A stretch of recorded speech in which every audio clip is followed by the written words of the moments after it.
Yeah, this is 6 seconds. 6 seconds. Yo, what's good, y'all? What's good, y'all? What's good, y'all? What's great? We back with episode 45. Thank you for joining us for another episode of Can the Brothas Get a Rap podcast. I'm your host, Ashley Lovechild. I'm joined with my brother from another mother. Blood couldn't make us any closer. One of the best photographers in the world. The other host of the show, my brother Santana, say something to the people. Hey, what's good? What's good? What's good, y'all? You know what I'm saying? Appreciate y'all for tuning in once again. As always, we got a packed show tonight. We just gonna get it in, son. That's it. You know what I'm saying? We just gonna That's rap what we gotta rap about. You heard? talk about what we gotta talk about, you know what I'm saying? We get a couple Mm-hmm. drinks, skills, nails, you know what I'm saying? We do, Facts. I mean, Where we gonna so meet at? Where we gonna meet at? we're gonna meet at the Gills Nails, you know what I'm saying?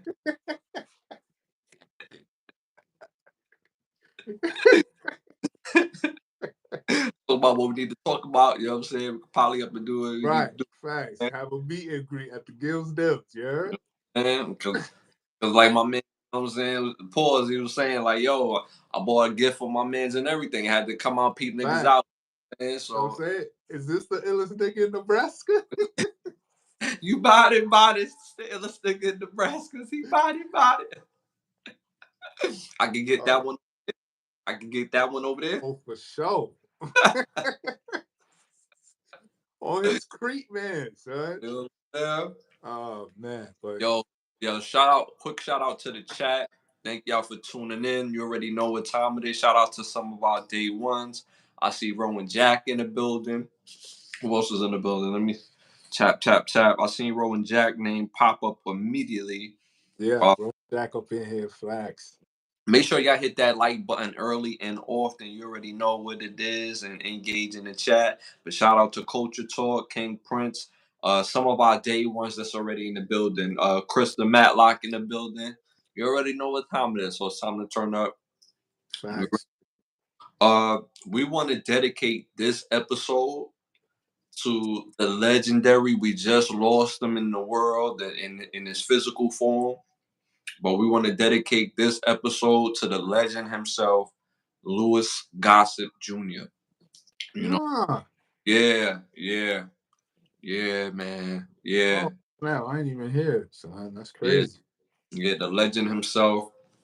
He did a lot in the game, and you know what I'm saying. We're probably gonna mention his name a few times throughout the show because he deserves that least. You know, not that least. That just the shout out that we giving him. He deserved that much. He deserved more and more. But shout out to the legend Louis Gossett Jr. and his family as well. All right, first segment of the night is popular opinions. You already know this segment is brought to you by OUV Records, where the motto is create, document, and inspire. You could go to the Instagram right now at OUV Records, hit the follow button. Again, you could check out the latest music and merchandise. All right, first question of popular opinions. Best TV theme song on this list. Best TV theme song on Mhm. this list. Number one, The Jamie Foxx Show. Number two, Martin. Number three, A Different World. Number four, Moesha. Damn. I'm gonna have to. Damn. Hold on. This is a tough one. Like this is a tough one right here.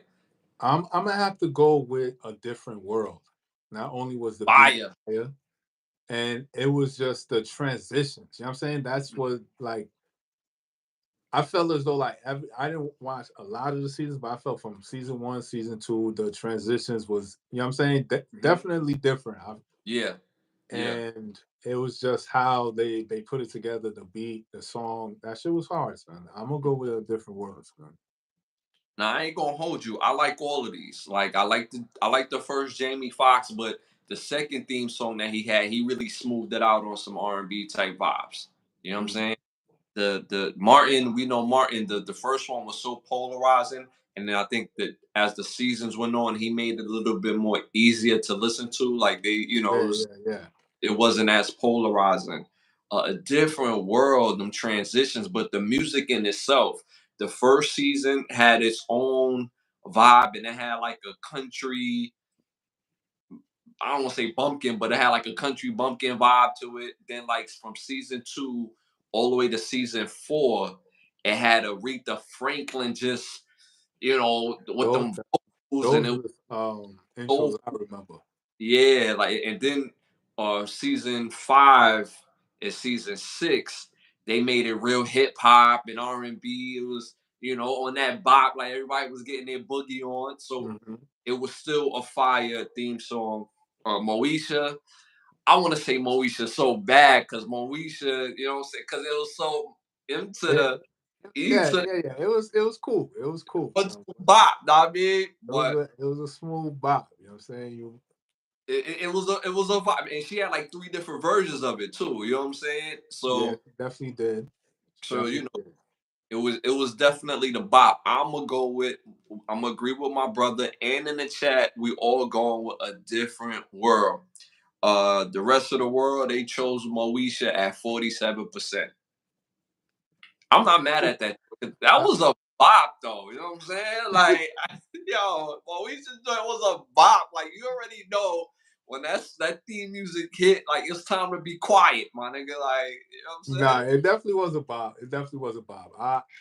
Again, it was a hard choice. The list was not easy at all. You know what I'm saying? So Yeah, uh, each one of those was just epic times in my life. You know what I'm saying? So it was a definitely hard choice to go, but I'm surprised it was Moesha. You know what I'm saying? I thought Different World might have won yeah. because of what I mentioned, the transitions for me. I thought there was intriguing, but can't go wrong with Moesha though. You know what I'm saying? Yeah. Can't go wrong.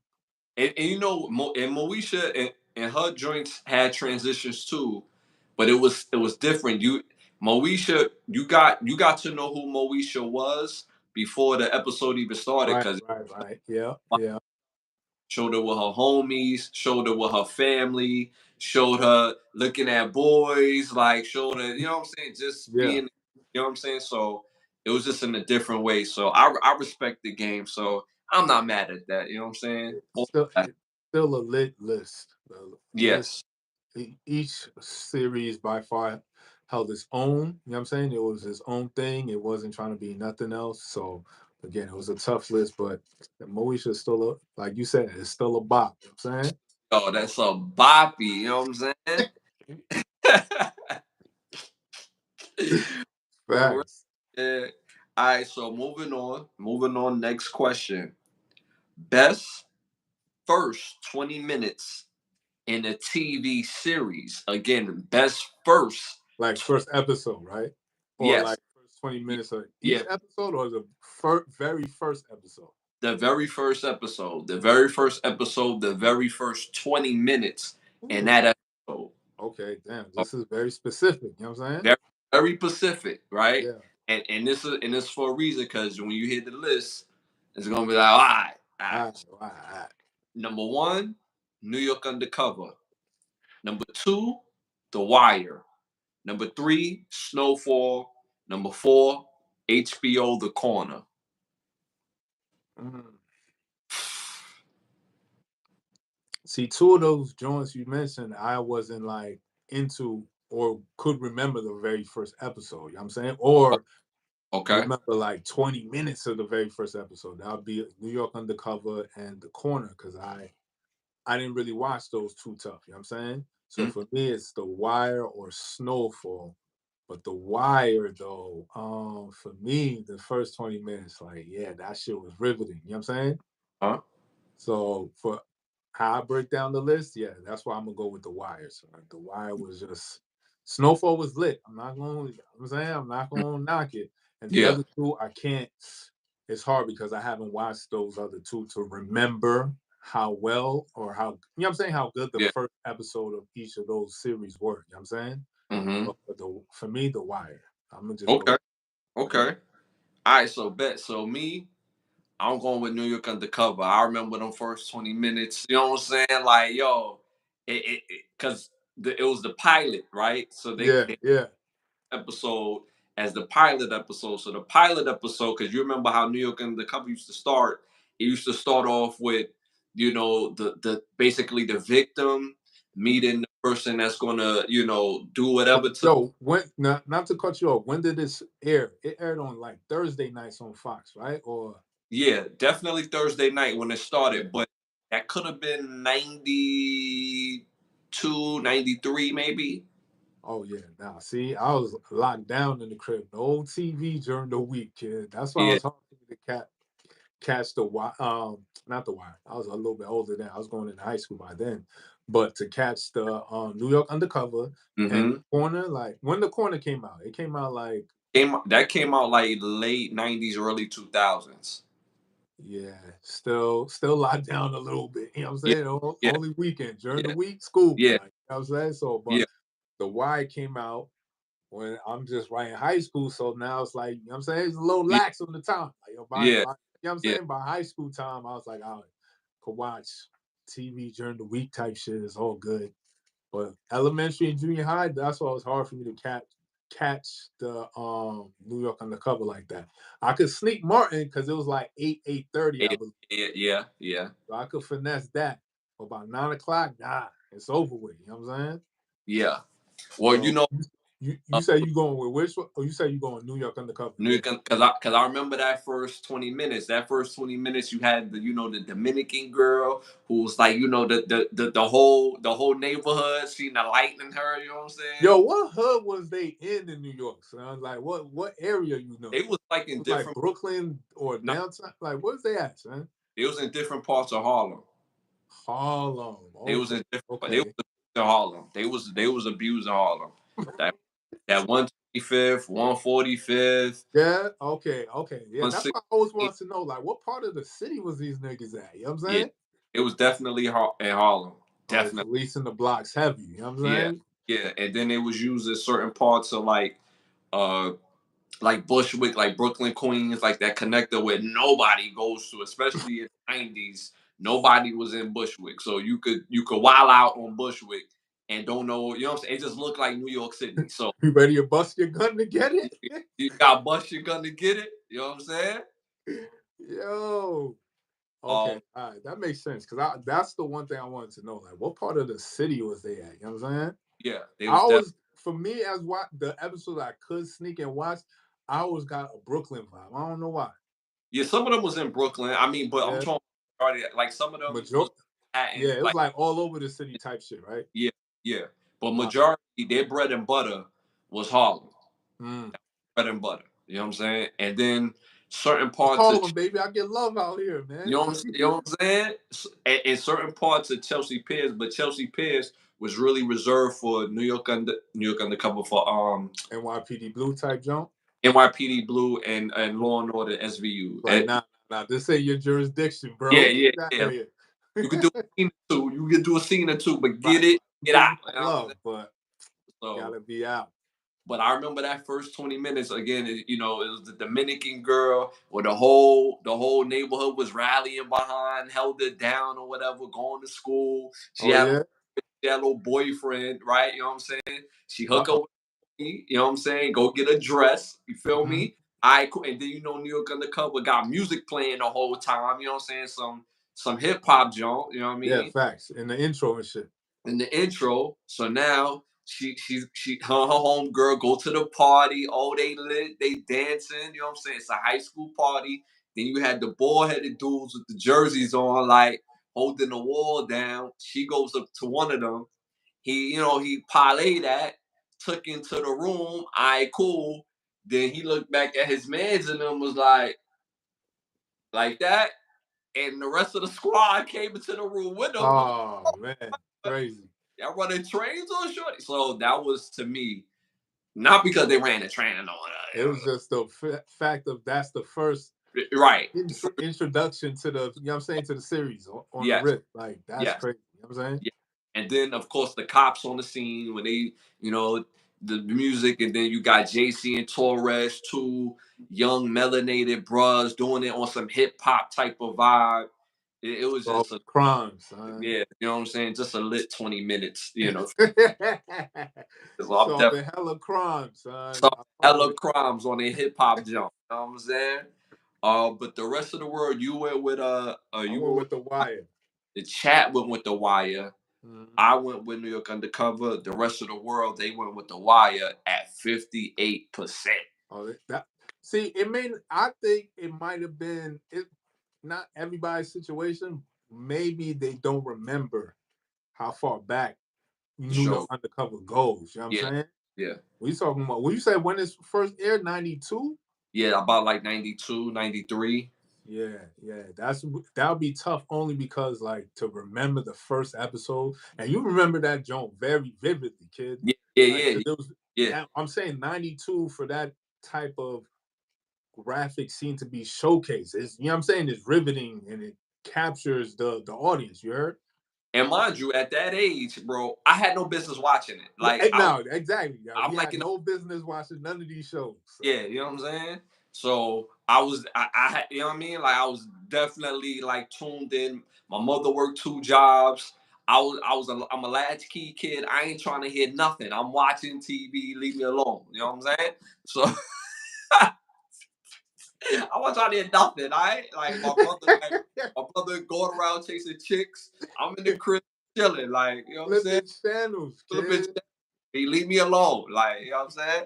So so all right, so moving on. First 20 minutes of every episode of Cops. Yeah, facts. It Yo, always start. Cops I was feel as though it popping. start with like a car scene, chase, Uh-huh. somebody getting pulled over, and a situation that they monitoring and about to, you know what I'm saying, jump in. Yeah, It's yeah. one of those variations of the three, you know what I'm saying? I Or they love the might mix it all in the first episode, but it's like different versions of it. Like, yo, of you it, see yeah. the cop pulling up, license or registration. Then it's another scene where they just what you call this surveillance on his house. Now they Yeah, about to raid the joint, right? yeah, yeah, Or they or just arrested Buddy. You know what I'm saying? Now yeah. you have to figure out, damn, what he get arrested for? You know what I'm saying? Uh-huh. Uh-huh. So I feel as though it's like a variation of those three type of scenarios, kid. Like, I don't know. Tell me if I'm wrong or if I'm bugging. You know what I'm saying? But that's how I remember it. Nah, you definitely not bugging. But me personally, I ain't going front with Cops. Will always grab me is the ride along. So it'll be like, Oh, like facts. it'll be like night, right? And then it would show like Thursday 10:30, like in the right. So then the cop talking like he got big things popping. So he like, yeah, this how Yo, that's a fact. we about to roll up on this known activity for drugs in the area. We're about to, you know what I'm saying, walking tall, like, you know what I'm saying? Everybody like just me and you. Like, wait, hold up. What's going on here? So yo, Cops was definitely popping. Right. I'm gonna I'm gonna mention Cops one day. I'm gonna mention Cops on the day, yo. Popping show. That was a clutch show. All right, next question on this on popular opinions. Best hip hop album in 2000. I think I kind of know where you're gonna go with this. All right, best hip hop 2000. album in 2000. Mm. Number one, Ghostface Killer, Supreme Clientele. Number two, Outkast, Stank On Ya. Number Mm-hmm. three, Jay Z, The Dynasty album. Number Mm-hmm. four, MOP Warriors. Whoa, it's tough. This is a tough list. Just straight music. We talking about just straight music, bars, songs, vibe, authenticity, everything. This is probably the best 4 albums of that year. He said P Diddy. He's not even on the P list. Diddy, and he had an album that year too.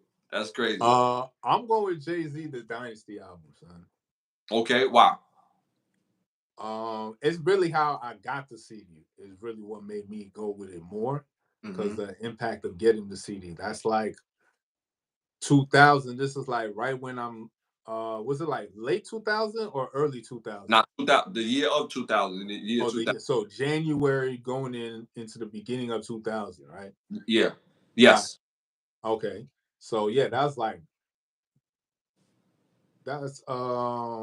which we'll call, yeah, right about to graduate 8th grade, son. So that's when Hmm. I just started going like really copying CDs on the app because I didn't really know where to cop the CD at. You know what I'm saying? Hmm. It was like mad different people that was selling CDs that you could get it at. Because You know what I mean?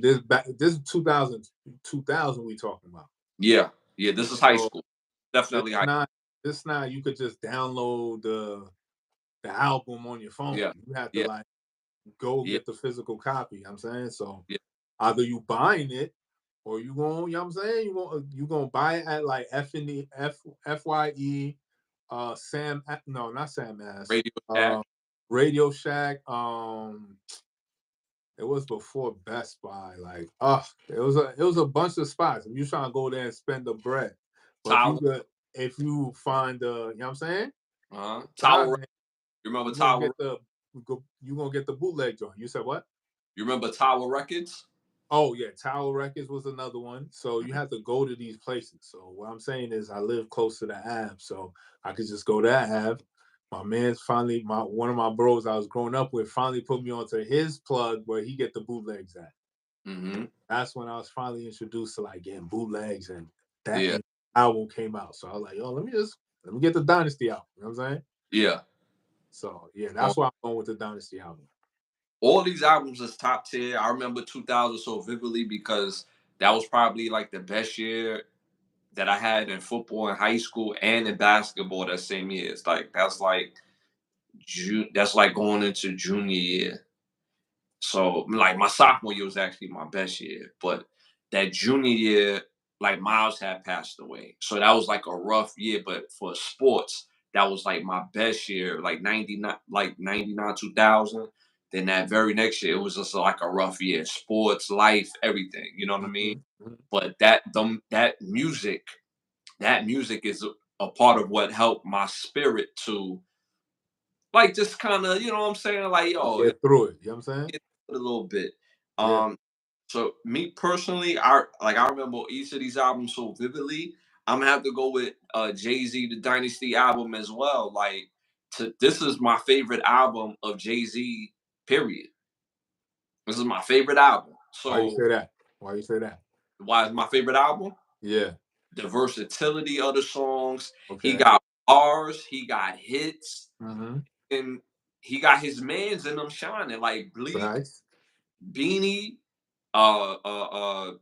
Bleak Beanie, Freeway was getting off a little bit on this. He Yeah, was yeah, incorporating Chris and Neef into the albums as yeah. well. That definitely was the start of like state property wave. So yeah, Yeah, yo, yes, yeah. Again, yeah, mhm, that's a yeah. fact.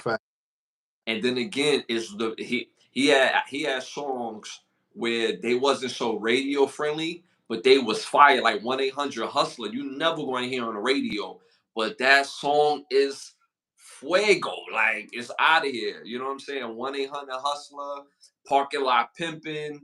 Like it just, you know what I'm saying? I would just remember being in the crib doing my two step, had the stereo going crazy in the crib. Notice I said stereo, and No, it was, yeah, yeah, you know, stereo. going crazy right on the scene. Yeah, it And my was 20 years ago. Like, yo, stereos are not even in. In the sense of how we had stereos. Now it's like that sound bar type of wave, and you just, you know what I'm saying, connect to your phone, joint. yeah, Had to yeah. have the stereo, you know what I'm saying? It had the cassette player, it had everything on it. And mind you, the music was so loud, but the music was so good. My mother never complained about my music. She never said, "Yo, turn that down." Mm. She never said that. And most parents, they're gonna tell you, "Yo, turn that down because the music is ass." But like, just keep it real. You know what I'm saying? The music is ass. Turn that down. You know what I'm saying? I ain't trying to hear all that right now. You know what Yeah. I'm saying? Choose My better music type joint. You know what I'm saying? Like my mother ain't never say, "Yo, turn that down." Okay. She boogie to, you know what I'm saying? You can catch me in the parking lot. Yo, come on, man. Yo, that album out of here for me. The rest of the world went with Outkast, Stank on Ya. You know what I'm Well, saying? what percentage? 30%. My bad. 30%. So it was Okay. close. It was It was, close. It was it was close. but again, that's a tough list because Supreme Clientele got a lot of love, and Mobb Deep got some love. Mobb Deep, MOP got some love. That probably is easily the most underrated album on this list. Is that MOP Warriors album? Okay. Next question on popular opinions. All right,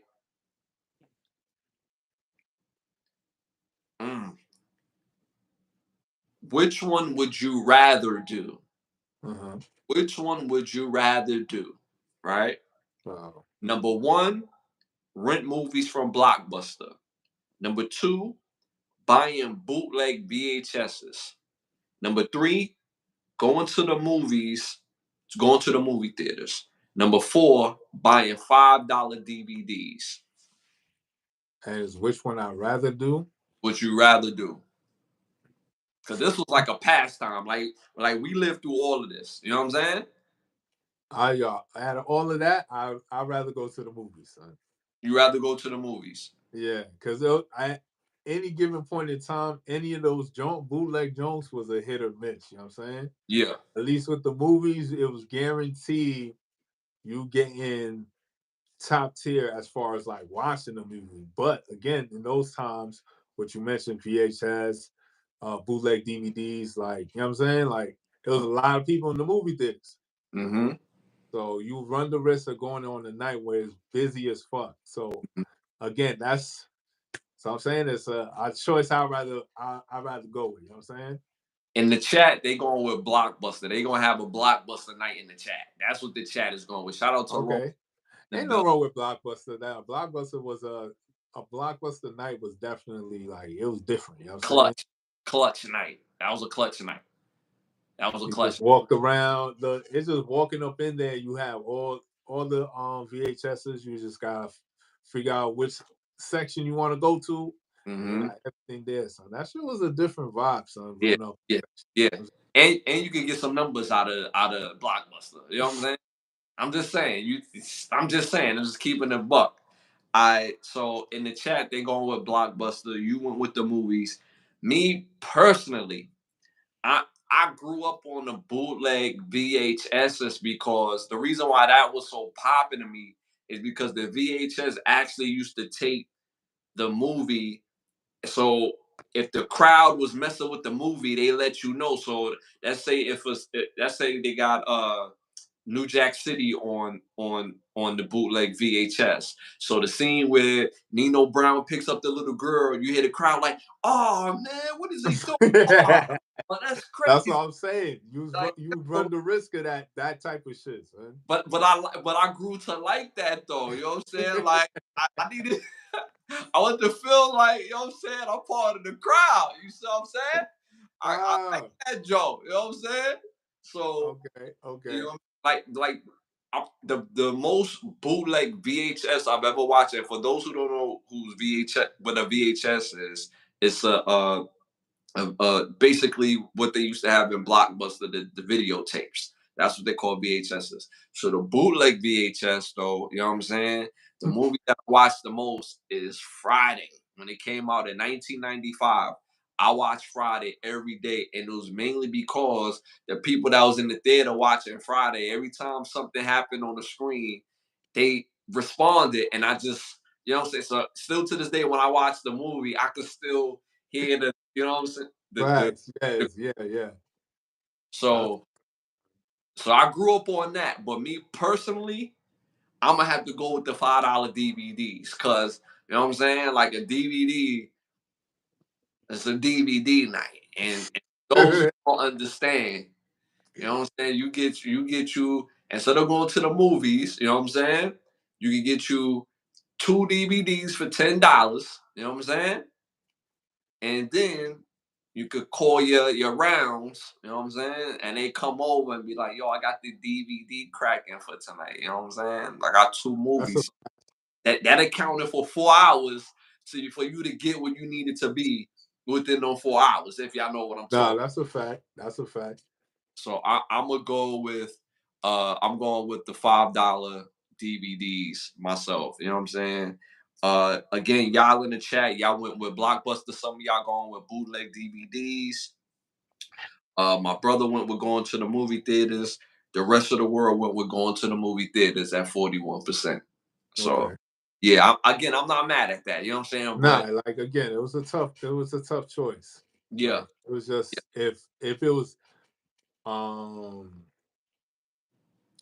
like if it was like regular DVDs or VHSs, yeah, because that was only the reason why I ain't bought with the bootlegs. Because I had one of them. It was the movie First Strike by Jackie Chan, first bootleg, and that joint had me tight when everybody is reacting to the scene just when I'm watching this shit. Yeah, So that's yeah, why nah, I can't do bootlegs. You know what I'm saying? yeah. But See, I that's like funny that that. you agree to you enjoy grew to like that shit, son. That's Yeah, different.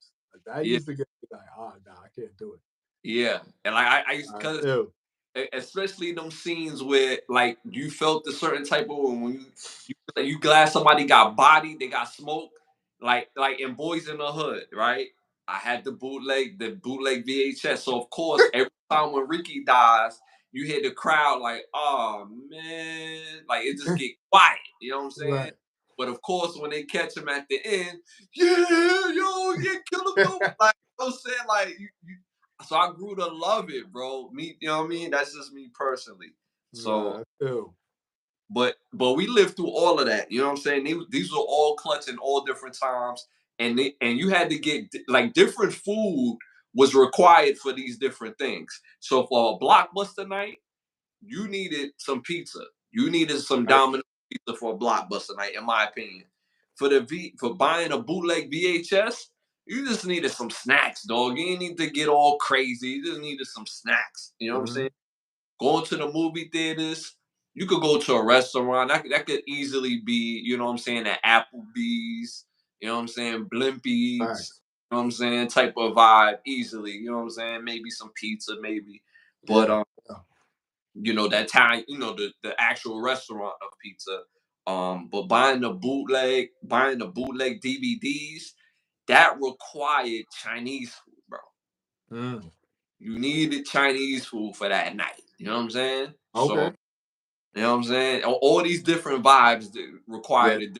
It sounded like it, son. That shit was on point, my G. You know what I'm saying? I'm just That reliving, yo, that was on point right there, kid. reliving this. All right, so moving on to our last question of popular opinions. Best quarterback all time on this list. All We've time. had some tough Okay. ones all night. We had some tough ones all night, but this one was real tough. All right, number one, Steve McNair. Number two, Warren Moon. Number three, Michael Vick. Number four, uh, Randall Cunningham.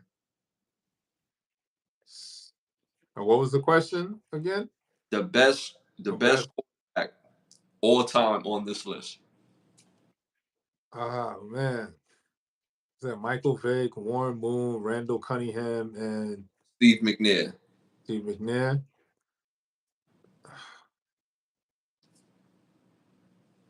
Damn. I mean, that's tough, man. That's a tough list. Quarterback of all time. I'm gonna have to go. They're going with Vic in the chat. I already know who I'm going with, but they're going with Vic in the chat. When we saying of all time on Um, that list is Michael Vick, Warren Moon, Randall Cunningham, and my fault. The last one again. and Randall Cunningham, Michael Vick, Warren Moon, and Steve McNair. You got two. You Uh, got two MVPs on this list, by the way. I'm gonna have to go with.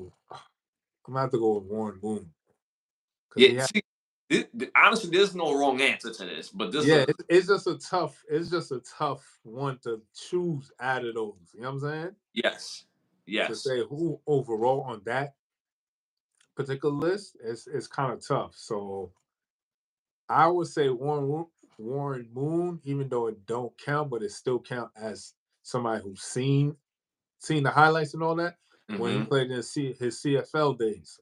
Yeah. All them wins he got over there, even though it don't count Hmm. towards the NFL, but it just showcased how great of a player he was. You know what I'm saying? Hmm. Then But come to by the time he came over here, though, Vikings, Houston Oilers, he tore it up. facts. So that's why I'm saying because of the longevity of the wins he was doing, if you count the CFL days. You know what I'm saying? Hmm. And his overall being a quarterback, even though Hmm. quote unquote NFL don't count it, but I Yeah. still feel it counts because you still won. You know what I'm saying? You still Yeah. won chips. You feel me? Facts. So if you can win chips over there, I'm pretty sure you can win. You know what I'm saying? You can win a bunch of games over here. You feel me? So that's why I went with Warren Moon because of the longevity of wins he had during the CFL days and shit. Okay, okay, ain't nothing wrong with that. But yeah, on that list though, on that list. Chat, y'all need to cut it out. Terry What? Crews pretended to be Michael. Cut it out, y'all. Cut it out. Don't start tonight. Not start this. Yo, chill. All right, so the chat they saying that it's a mixture. They saying Vic, they saying Warren Moon.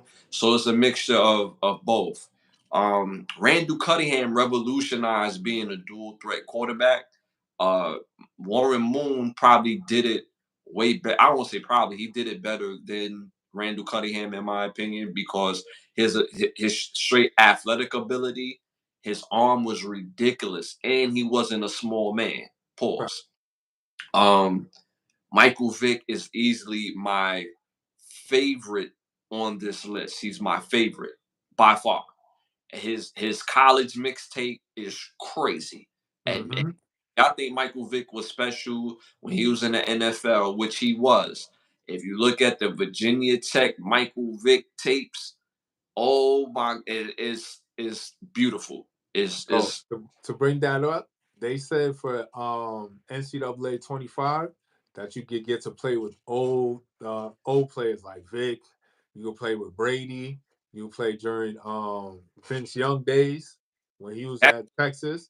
that's lit. I love that. So what they I could, doing right now is like working out the copyright for their to use their likeness and image on you know yeah, what I'm saying within the game joint. So I like that. hopefully they get that squared away so everybody can eat. So Yeah, I we like can that. play old school, you know what I I'm love saying? Old games, you know what I'm saying? I love that. Even though I don't like the Brady, I don't like Brady. I'm a Michigan guy. Brady is the best quarterback ever, but I don't want Brady because what people don't realize, Brady wasn't even all that great at Michigan. He barely started. He split time at quarterback. He did have a good year, but he barely started. So I think you would have more fun playing with Vic if we're just talking about college. You know what I'm Yeah, saying? yeah. So that's what I mean by that. You know what I'm saying? That's how good Mike Vick was. That's what I'm saying. Yes, They put yes, him on in the game. That's how crazy yes, he was at Virginia Tech. yes. That's a fact. So again, Michael Vick is my favorite quarterback on this list, but the best all time, in my opinion, is Steve McNair. This man was an MVP. Okay. He was an MVP in the NFL. He was like second Heisman runner up at Alcorn State, and he was They said he was supposed to win the Heisman, but he was at Alcorn State killing. You know what I'm saying? And I forget which part, where he was selected in the draft, but he went very high, and he went to the Tennessee Titans. They was the Houston Oilers at the time. And he tore it up, bro. MVP champion. His life was cut down short, but on that field, Steve Ed McNair, man, he tore it up. So me, Okay. pause. So I'm Okay. going Yeah, like I said, it's a tough list, son. It's a tough list. very tough list. And Shout out to Randall Cunningham because Randall Cunningham was yo, you see, he was the original dual threat quarterback. You know what I'm saying? So, Had um, the body type, pause, and everything. Tall. yeah, yup. And, Being able to improvise, throw passes off 1 foot. So shout out to Randall Cunningham, but the rest of the world they went with Steve McNair at 36%. okay. Yeah. Again, I'm not mad at that because it's a tough list regardless. So either choice that the rest of the world went with would have been a win either way. You know what I'm saying? Because that list is very top tier of as far as talent is concerned and how they Uh, showcase their greatness on the field. So it was a tough list either way, and I'm not mad at that choice. You know what I'm saying? Yeah. uh-huh. Shout out to Sean in the building. Shout out to Sean Santiago in the building. Shout out. But that's a fact though. I told y'all gonna cut this out tonight. They said, What the hey, fuck? Diddy playing with all different types of balls. He got Hey, yo, y'all gonna cut it out. Y'all cut it yo, out. yo, wow. Y'all gotta cut it out. Yo, Cut nah, it. that's crazy. What? We're Out. not talking about that. You know what I'm saying? Yeah, chill, y'all. Yeah, Um, that's funny. Again, make sure y'all hit that like button, hit that subscribe button if you haven't. comment, stay engaged into the show. But mash that like button, y'all. All right. Next, we're moving on to Hollywood Need to Ask Us. It's a Mhm. segment that we come up with different concepts of movies, documentaries, and shows that Hollywood needs to ask what we want to see because what they've been producing has been ass, has been trash. So, my brother, it's your turn up to bat. All right, so if you're a fan of video games, I'm sure you know Rockstar Entertainment, you know what I'm saying, in the video game world. I want to see a Red Dead Redemption Oh, series. okay. You know what I'm saying? I feel as though they have a lot of material from the game itself to create a whole world and then just set it in the gunslinging era of the, you know what I'm saying, Wild Wild West type shit, son. Yeah. Yeah. Playing Red Dead Redemption was lit, so you was living in that time. You know what I'm saying? Hmm. So it was a fire game. So I wouldn't mind seeing a series out of Red Dead Redemption, son. Hmm. That So would be dope. That would be lit. You know what I'm saying? And if they make it according to the game, you know what I'm saying? Put the right. love But into it. not also according to the game, because it could be loose, you know what I'm saying? But like be close to it, but you know what I'm saying, create a world within that shit. Cause playing that game was lit, you know what I'm saying? So it got a lot of material, a lot of characters they can flesh out. So it'll be lit, son. Hmm. Hmm. They asking, was it a good game? It was a dope game. It Yeah, was a that dope. game was fire, son. Yeah, it was a dope game. Red Dead Redemption and Red Dead Redemption 2, both fire games. As far where the second one when that joint came out, like it went above Yeah. and beyond with the storytelling as you playing your character, you know what I'm saying? So that's what I mean about having a plethora of material to create I feel as though a series. I don't want to see a movie per se, but I would love to see a series, you know what I'm saying? Could Yeah. flesh characters a lot longer, pause, you know what I'm saying? Hmm. Yeah, that would be lit. That would be lit. My movie that I'm choosing that I would love to see, I would actually want to see a theatrical movie, but make it according to the story on how they came to make the legendary show Def Comedy Jam Mm, and highlight okay, the special comedians that came out of Def Comedy Jam. Like, because Def Comedy Jam, the staple of Def Comedy Jam in the very beginning is Martin as the host. right. So it'll be dope to show how Russell Simmons translated the music label, got the funds to do, Def Comedy Jam, and how he went about acquiring the talent and just the story around it. Because again, you got Martin Lawrence, you got Bernie Mac, you have Chris Tucker, you have Dave Chappelle, you have uh, uh, uh, you got so many people. You got Adele Givens. I Uh-huh. mean, so many people came through that circuit, and you know what I'm saying. So you more so want to see like how the idea came up, the business Yeah, transition, how they yeah, put it together, what meetings they had to go to, like who's, mhm, you know what I'm saying, whose palms they had to grease paws, yeah. as far as like, yo, what, you know what I'm saying, what link up I had to go to, like where's it at, what party, what event you at, like I got this idea, I really want you to fuck with me, like who he talked to get it up off the ground to eventually be what it is as the product we know as Def Comedy Jam. Now that's Facts. fire. Yes. And then on That top of should that, be fire, son. like them legendary episodes that they had, right? Yeah. Show the crowd reaction, what was going on in the background, Add because those joints in there. yeah, You know what I'm saying? the little golden nuggets, and then like they said, in order to get on Def Comedy Jam, you had to go through like to one of the toughest circuits before you get on Def Comedy Jam, which was a club called the Peppermint Lounge or the Peppermint Club in New Mm-hmm. York. And it was kind of like how the Apollo was. If you was whack, they would boo you, out the room. So a lot of those comedians tore those rooms up before they had to get on the Def Comedy Jam stage. So for the Bernie Mac episode in particular, when he said, "I ain't afraid of you motherfuckers," the reason why he kept saying that is because they didn't air another comedian that got completely booed off of Mm. Def Jam.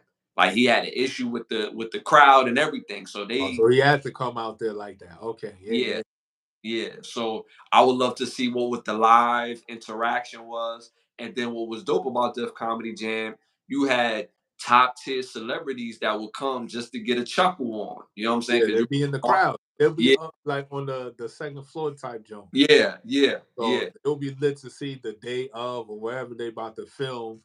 Buddy gets the call like, "Yo, Shaq about to pull up, this, that, and the third. He about to bring his entourage." So I want to see like how the business to accommodate when the stars come in, where to put them at so the camera can see them. You know what I'm saying? How Hmm. them deals was put together. You know what I'm saying? And if That's they could add the scenes from these, you know what I'm saying? These mhm. stand-up shows when they were doing it, so it bring just more credence to the storyline. You know what I'm saying? Yeah, yes, yes, yes. And then we got to see certain things that people don't even remember. Like it was an episode where uh, a very young Sanaa Lathan was Spike Lee's date. Oh yeah. See? Yeah, you know what I'm saying? Wait, how young we talking? Like of age young or It was she looked like she was about 18, 19, but you gotta remember her pops is Stan Lathan or Lathan, no, yeah, I think his name is Stan. uh, Her pops is behind a lot of the in the comedy world heavy. Like he's done the along with Spike Lee, they did Kings of Comedy, but you'll see Stan Lathan's name along a lot of comedy specials and stuff like that. okay. So he's, So she was already gifted in. Yo. yeah, she was already born into this. But you know what I'm saying? You seen like the couples and who was together. Like I don't know if you remember Rocky Carroll, he played the brother on The Rock. He was with the actress Olivia that was on Miami Vice. It was the melanated chick, beautiful woman. She was beautiful. Uh-huh. But she was in a lot of stuff. She's a legendary actress as well. They was together and Martin blew that up. He was like, "Oh, Rocky with Olivia." Oh, else, and he, of course, you know how Martin used to do. He used to blow it up or whatever. So I would love to see that. You know what I'm saying? The backstories and the Right. different. That was lit. Yeah, yeah, definitely. All right, so moving on. Or before we move on to our must see segment, make sure y'all go to patreon.com. Can the Brothers Get a Rap podcast? Again, patreon.com. Can the Brothers Get a Rap podcast? Tune into that merchandise. Shout out to KK in the building. Make sure you hit that like button. All right, so moving on to our must see segment, where is our must see movies, must hear music, and must see show or classic show. You want to start it off, or you want me to start this off? Yeah, I can start off. So because you know what I'm saying, my favorite movie about to drop in June, Uh huh. Bad Boys 4, you know what I'm saying? It just Uh-huh. brings me back to the first Bad Boys when Michael Bay was an up and coming director and he directed Bad Boys and Hmm. became like, you know what I'm saying, this lit movie. So my list this this episode is top Michael Bay movies Hmm. and think he directed because they type different, you know what I'm saying? Yeah. Just like how I love Bad Boys and how that movie was, these movies was like left, you know what I'm saying? As Hmm. far as how Bad Boys was, right? So these are top three left movies by Michael Bay that's not on the aspect of Bad Boys with the uh, explosions and grits and glamour and all that is based on like how good the writing of Story. the Yeah. story. You know what I'm saying? All Hmm. right. So the first one is The Purge. You know what I'm saying? Hmm. Came out 2013. Stars Ethan Hawke, Lena Headley, Adeline Kahn, Reese Wakefield, Max Burkholder, pause, uh, Edwin Hodge, and Jason Bloom. So it's basically about you know what I'm saying? The purge the society has every year they have this purge where for 12 hours, it's about 12 hours, right? I thought it was like I thought it was from like, oh, it was like 12 hours. It was like Yeah. from So next for morning. one night for 12 hours, Yeah. there's um You can do it, commit any kind of crime, but it has to Mm-hmm. be only on this one night every year. So it's the purge. So it's pretty much the first one, but I wouldn't want to say it's the first one because the reason why I like this movie is it already showcases them living in the purge. Right. Right? It's to the point where it's a known thing like Thanksgiving. Yeah. You know what Yeah. I'm saying? You see how people program with Thanksgiving every year, and then that's Mm-hmm. what it is. Purge is already, but I this think. movie is already like that. Yeah. So why I like this movie so much is it just focuses on the family that profits from the purge by creating these security systems for their other elite friends that live in the neighborhood or via connections from the main character, which is Ethan Hawke, from his years of working up the system, corporate ladder, But we're Mm-hmm. talking about a purge. You know what I'm saying? So that's why I like this movie so much because it showcases on the aspect of you already living in it. You Mm-hmm. know it's what it is, how you get money from it, but you still get money from it. Mm-hmm. You know what I'm saying? So that purge for me was lit on that aspect. And it's by Michael Bay. So I was surprised on that one. Next one on the list is Pain and Gain. Came out in 2013, stars Mark Wahlberg, Dwayne Johnson, Anthony Mackie, Barb Paley, uh, Tony Shalhoub, Ed Harris, Reba Wilson, Rob Corddry, and Michael Rispoli. So Pain and Game is a dope movie. It's like in the early 90s, but by this time Miami done got this allure about itself. So people come over here trying to get rich, trying to live the fast life. So it's about these guys, buff bros, pause, that's in the gym, and Yeah. they decide to slime somebody, and the way he writes it is just showcases how Miami just be getting people caught up. You know what I'm saying? The Yeah. allure, the glitz, the glamour of it. But this is like set in the 90s. So it still has that same allure, it still has that same attraction to this day. But seeing it back then in the 90s, it's like, oh shit, now it's been lit like that. You know what I'm saying? Yeah. And then movie that showcased that same aspect like in the 80s with Scarface. You know what I'm saying? Mm-hmm. Pain and Gain showcases that, and what they do in the movie to attain these riches just showcases how wild some people will go to achieve money. So it's just a crazy film. You got to go see that. Pain and Gain. Can't deny that shit. Great writing. Again, Michael Bay. You know what I'm saying?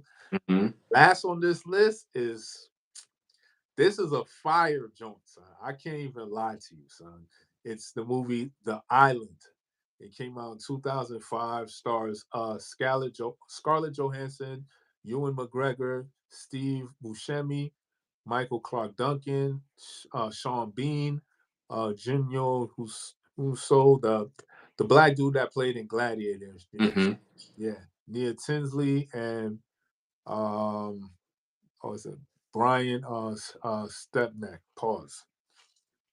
Crazy, crazy, crazy movie right here. Like The Mm-hmm. Island is you and your Ewan McGregor and Scarlett Johansson's characters wake up. They already in their life. They already have this preconceived notion that when they get to a certain point, they'll be able to go into this elevator that's going to take them to the spaceship to get them off to the next planet because the Earth that they live in is destroyed and destitute and all that. So they've been Yeah. programmed to live in this underground facility thinking that that's how the world is outside. Yeah. Lo and behold, when they actually figure out what the elevator leads to, that's when the movie just gets crazy. So you gotta go see The Island because the way he wrote this joint was just pivotal. It's just the imagery of having this belief. Nobody can tell you it's true or not because nobody comes back and puts you on. Yeah. But you Yeah. believe in it so much. So when you finally see the truth, how you take that truth in because your whole reality is now shattered. You know what I'm Yeah. saying? That's Mm-hmm. whole everything that you've been believing in doesn't exist no more. Now you have to step into this new world, this new reality, which is quote unquote the true reality, right? Mm-hmm. Mm-hmm. How you gonna move about forward with this Yeah. now? I'm saying so. The Island was just crazy. You got to go see that joint. So these are three movies to the left that I feel Michael Bay has uh, produced, and each and every one, as I said in the breakdown, had their own flair, had their own take on different aspects of society and how people view things. You know what I'm saying? So the three movies were The Purge, Pain and Gain, and The Island. Can't go wrong with any one of those three. You'll love it just as much as I do. Maybe you might see the imagery I'm talking about. You might see something else. Mm-hmm. I'm saying that's the beauty about these movies. So everybody's interpretation is always A little just different. as good, son. You know what I'm saying? And you might see something I didn't see, and I gotta go back and watch it. So that's why we like throw these movies out there. So we Mm-hmm. have our own takes on it. So when somebody else gives their another spin to it, and you like you can go back and check it out. Like, oh, okay, I didn't even peep that neither. So Mm-hmm. those are the three for me from Michael Bay. You know what I'm saying? Check those out. Yeah, the island sounds a lot like Ferdinand the Bull, as far as the storyline. I don't know if you ever seen Ferdinand the Bull, but if you've seen it and you hear the storyline for the island, it's very similar. So make sure you check out my brother's must see movies. Tap into those movies. My movies tonight. I never have a theme. I never have a theme, but because of the day and because I want to tribute one of the best actors that we've ever had grace the stage or grace the screen, and we just lost him, Lou Gossett Jr. It's only right that I have a theme of Lou Gossett Jr. movies. Nice, nice. And but I still go with the premise that y'all never heard of some of these movies. So y'all still gonna get this work, but I themed it after Lou Gossett Jr. because he's a legend, and I don't think he's getting the type of attention and pub that his career, his skill level deserve Right. after overall. All right, so first must see movie on my list is called The Principal. Came out in 1987, directed by Christopher Kane. Christopher Kane is probably most known or most famous for directing The Principal and The Next Karate Kid. This stars Jim Belushi, Lou Gossett Jr., Frank Desi, Michael Wright, J.J. Cohen, the beautiful Ray Don Chong, uh, Jacob Vargas, Isa Morales, and Kelly Joe Mentor, another low key legend. Movie is about a guy who's kind of like all over the place in his personal life, but in his career, he gets promoted to becoming a principal. They promoted him to the most hood school that you could imagine. This is probably like the part two of Lean on Me. You know what I'm saying? But it's just Jim Belushi, and then he comes to the school. The head janitor is one of the people that cares about the school, and you have to see the rest of the movie. So Mm, make tap into the principal. All okay. right. Next movie is called Iron Eagle. Iron Eagle came out in 1986. Stars, you already know, Lou Gossett Jr., Jason Garrick, uh, uh, Kevin, Kevin Elders, Tim Thomerson, and Larry B. Scott. Again, Larry B. Scott. A dope movie about an army brat. Starts taking the army serious because his father was in a plane crash. He gets enthusiastic and wants to be a part of the rescuing team, and you have to see the rest of the Yeah, movie. I remember that one. Yeah, that You was re- a you movie. Iron Eagle. Iron Eagle was popping. That's Yeah, pop. buddy had to learn how to fly that jet. Yeah, You know what yeah. I'm saying? So Yo, they make come up with all types of plans and procedures on how to get his pops out, son. you know what Like I'm saying. So make sure you. But that's your deal, son. he had to go to the big homie, and the big homie Yeah. Oh, is Lou Lou Gossett. Gossett Jr. had the plans with him, son. So Because make they sure ain't have no plan on how they was gonna get his pops out, son. that's a fact. And my third movie, I'm gonna give y'all a clue. Came out in 1991, directed by Mark Goldblatt. I'm gonna give y'all a clue. What do y'all think is the first Marvel movie? Wouldn't that have to be Captain America? Nope.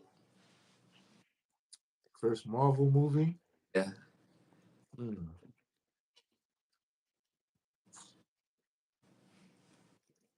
Huh. Yeah, I know. I know. I know. First Marvel movie. Damn, I'm stumped. What's the first Marvel movie? So most people would say Blade, right? They would say, yo, Blade is the Marvel movie that took things to a whole nother level. It saved Marvel comics and all that. But the first Marvel movie, and it was Stan Lee's, uh, it was still produced by Stan Lee, but they didn't control the distribution of the movie. But the first installment of Marvel was the first Punisher movie from Oh, you talking with not it wasn't with Dolph Lundgren, was it? yes, yes, Oh from yeah, that 1991, was it. Yeah, yeah, yeah. from Yo, 1991. that Punisher was dark, so I'm not even gonna lie to you, kid. That shit That's was what I'm saying. That joint was a litty. So that one came yeah, out in 1991.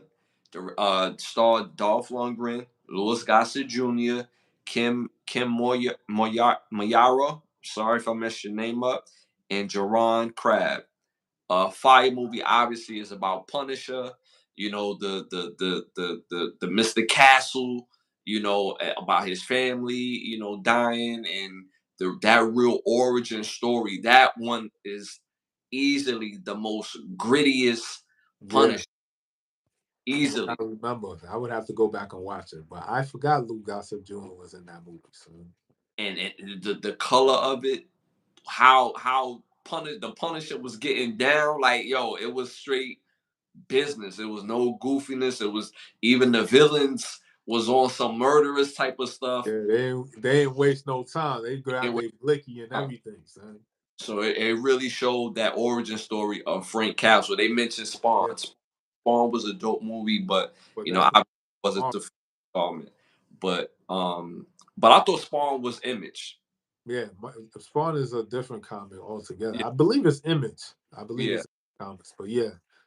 So but That's one that I would not remember that one, son, because yeah, uh, that was like what 91. What'd you say 91, right? 91.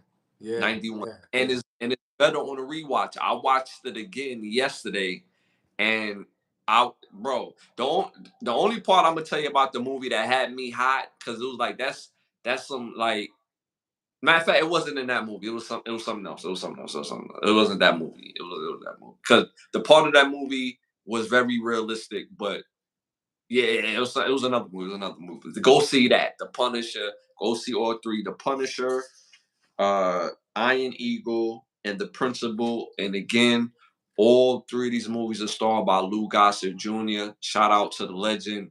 Rest in peace. Make sure y'all go tap into those movies. All right.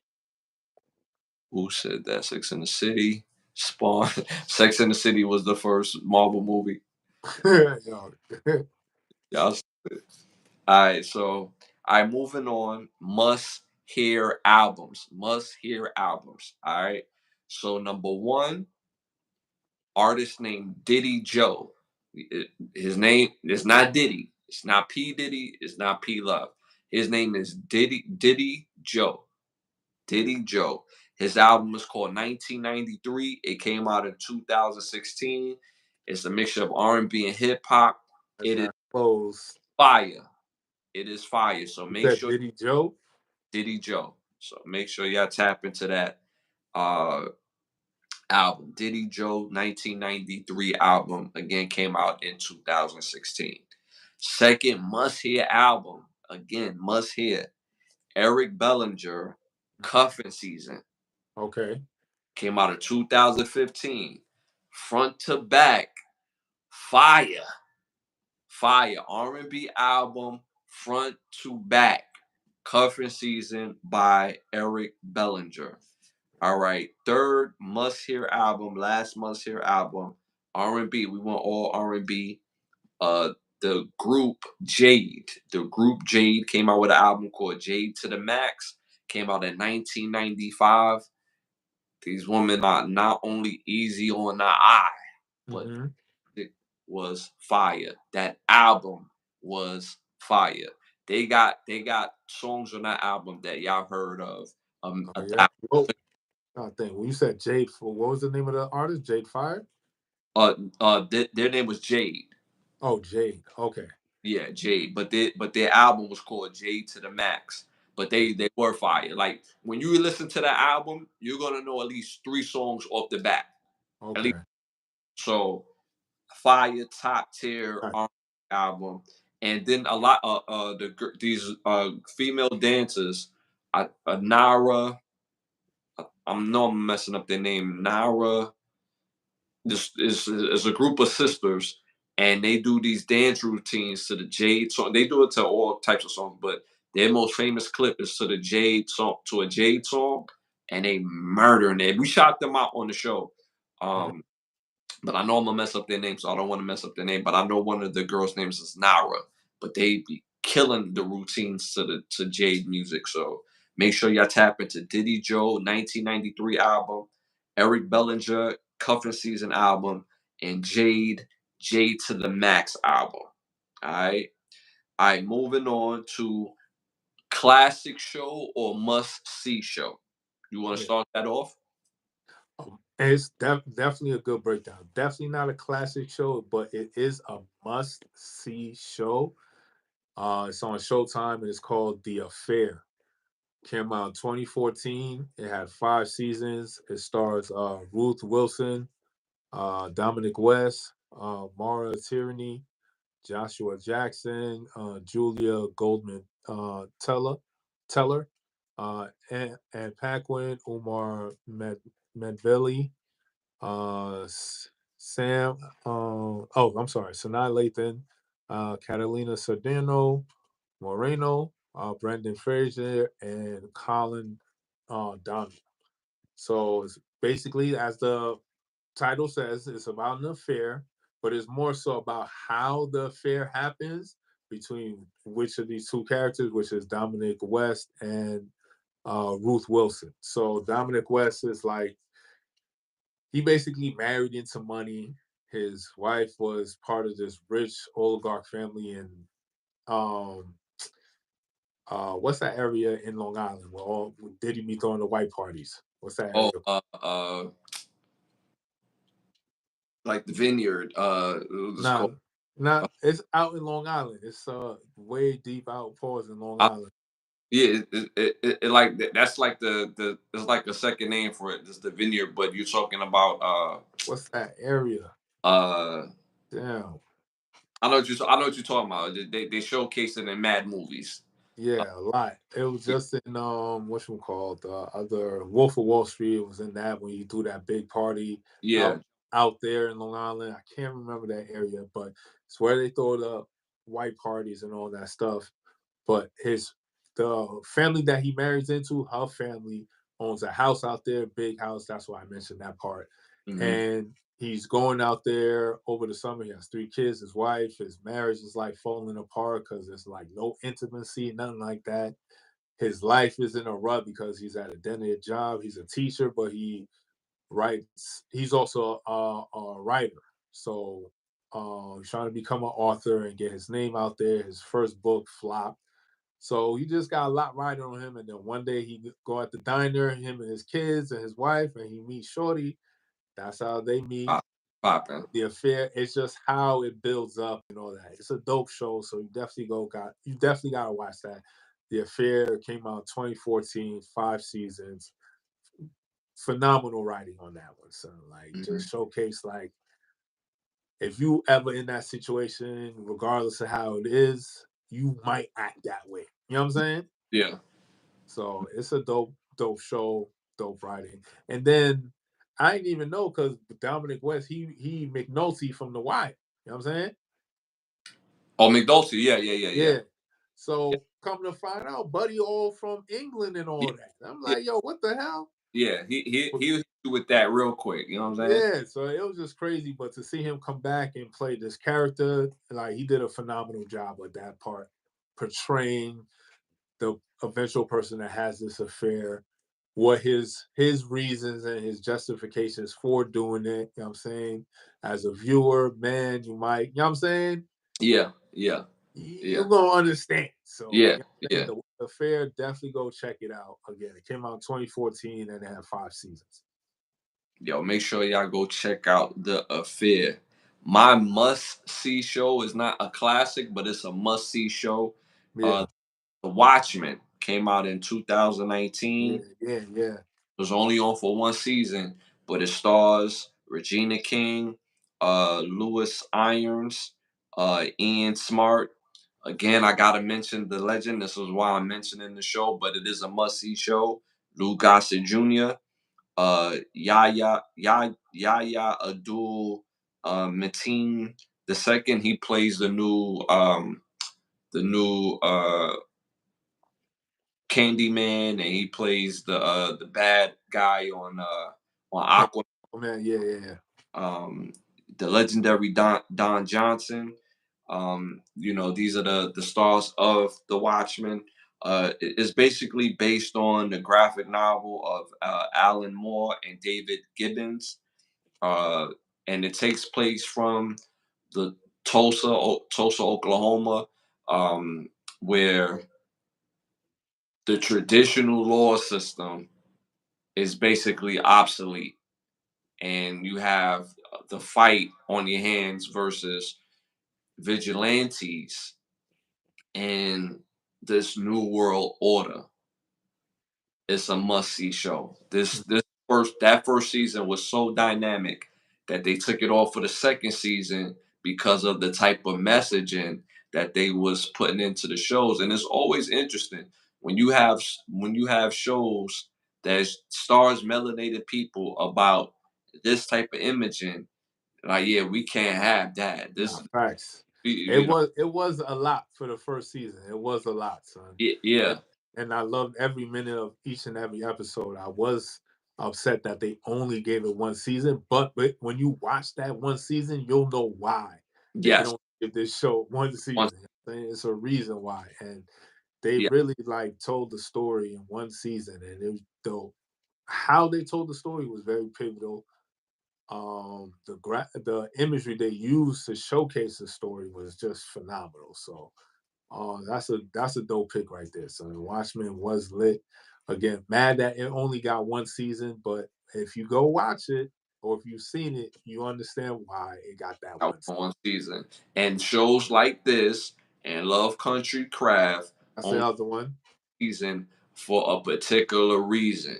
I guarantee you're gonna be hooked on this show, The Watchmen. And again, rest in peace to Lou Gossett Jr., who was also a part of the show. So must see show. All right, you got Cologne for us?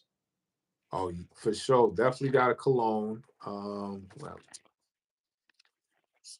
So yeah, if you look good, move good, feel good, you gotta smell good. You definitely want to grab this fragrance, this cologne for yourself, which is called the Maker. Don't let the name of the scent fool you. It's for a reason. The scent is called Lover. You know what I'm saying? You trying to pull shorty, this the one that you want to grab.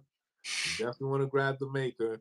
The scent can't steer you wrong. The name of the scent is right there. It's in the name. It's called Lover. So makes sense to me. So you grab that, get you some sprays around your neck area, paws, shirt, you're good to go. So she gets a whiff of that scent off you, pause. It's gonna be a wrap. So you definitely want to get the bottle, the Maker. The scent is called Lover. You gotta beat off you. You know what I'm saying? Smells You so good. Beat know what off. I'm saying? Man. Oh yeah, yo, chill, chill, chill. One of Yeah, those Jones. You know what I'm hold your saying? horses. You know what I'm saying? Hold your horses. All right, y'all. So we moving on to our next segment. It is time to rap, y'all. All right, this segment is brought to you by Button Snaps, where you get classic movies, documentary shows, also with the original content for only $4.99. Again, that's Button Snaps streaming. First subject of the night. Time to rap, y'all. Top 10 cheapest places to live in the US right now. Do you want to give two off the top that you think might be on this list? Uh, off the top of my head, pause. I would have to say.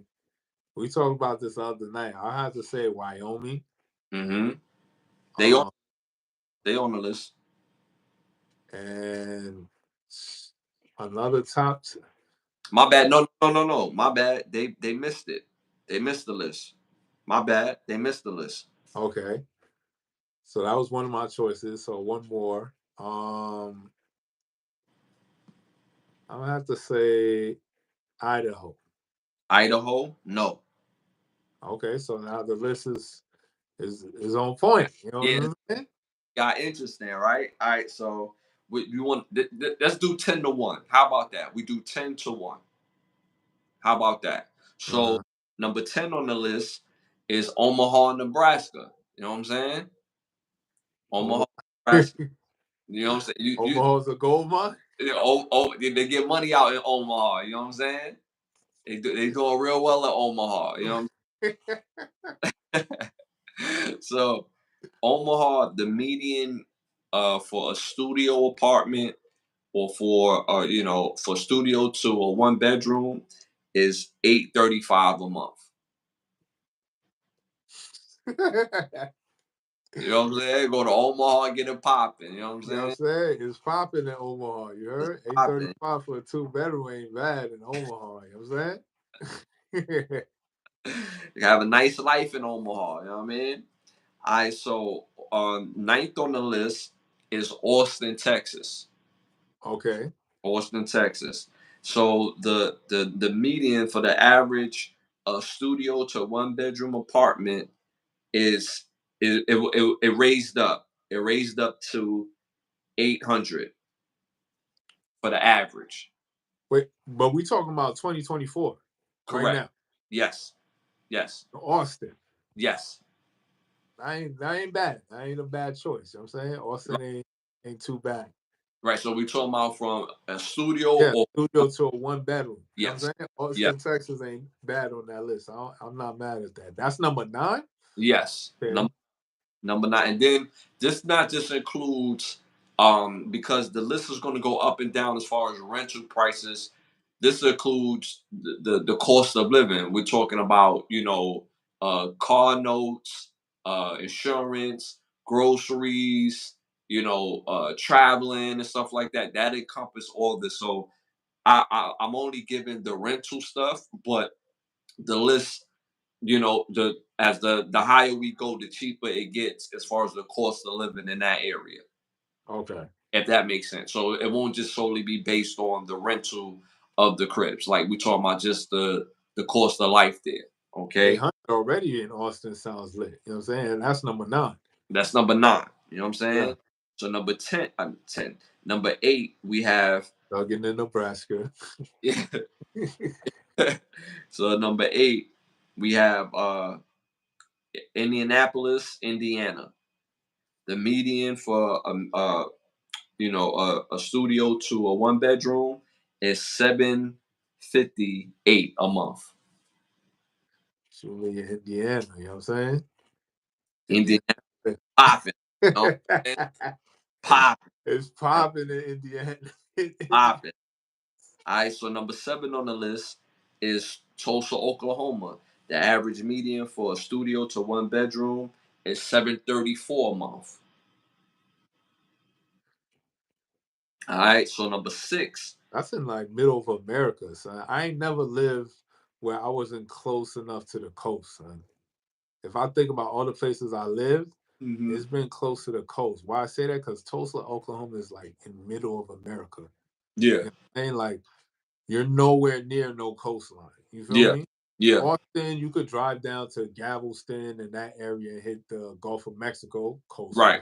You right, know what I'm saying? right. What was number 10? Nebraska.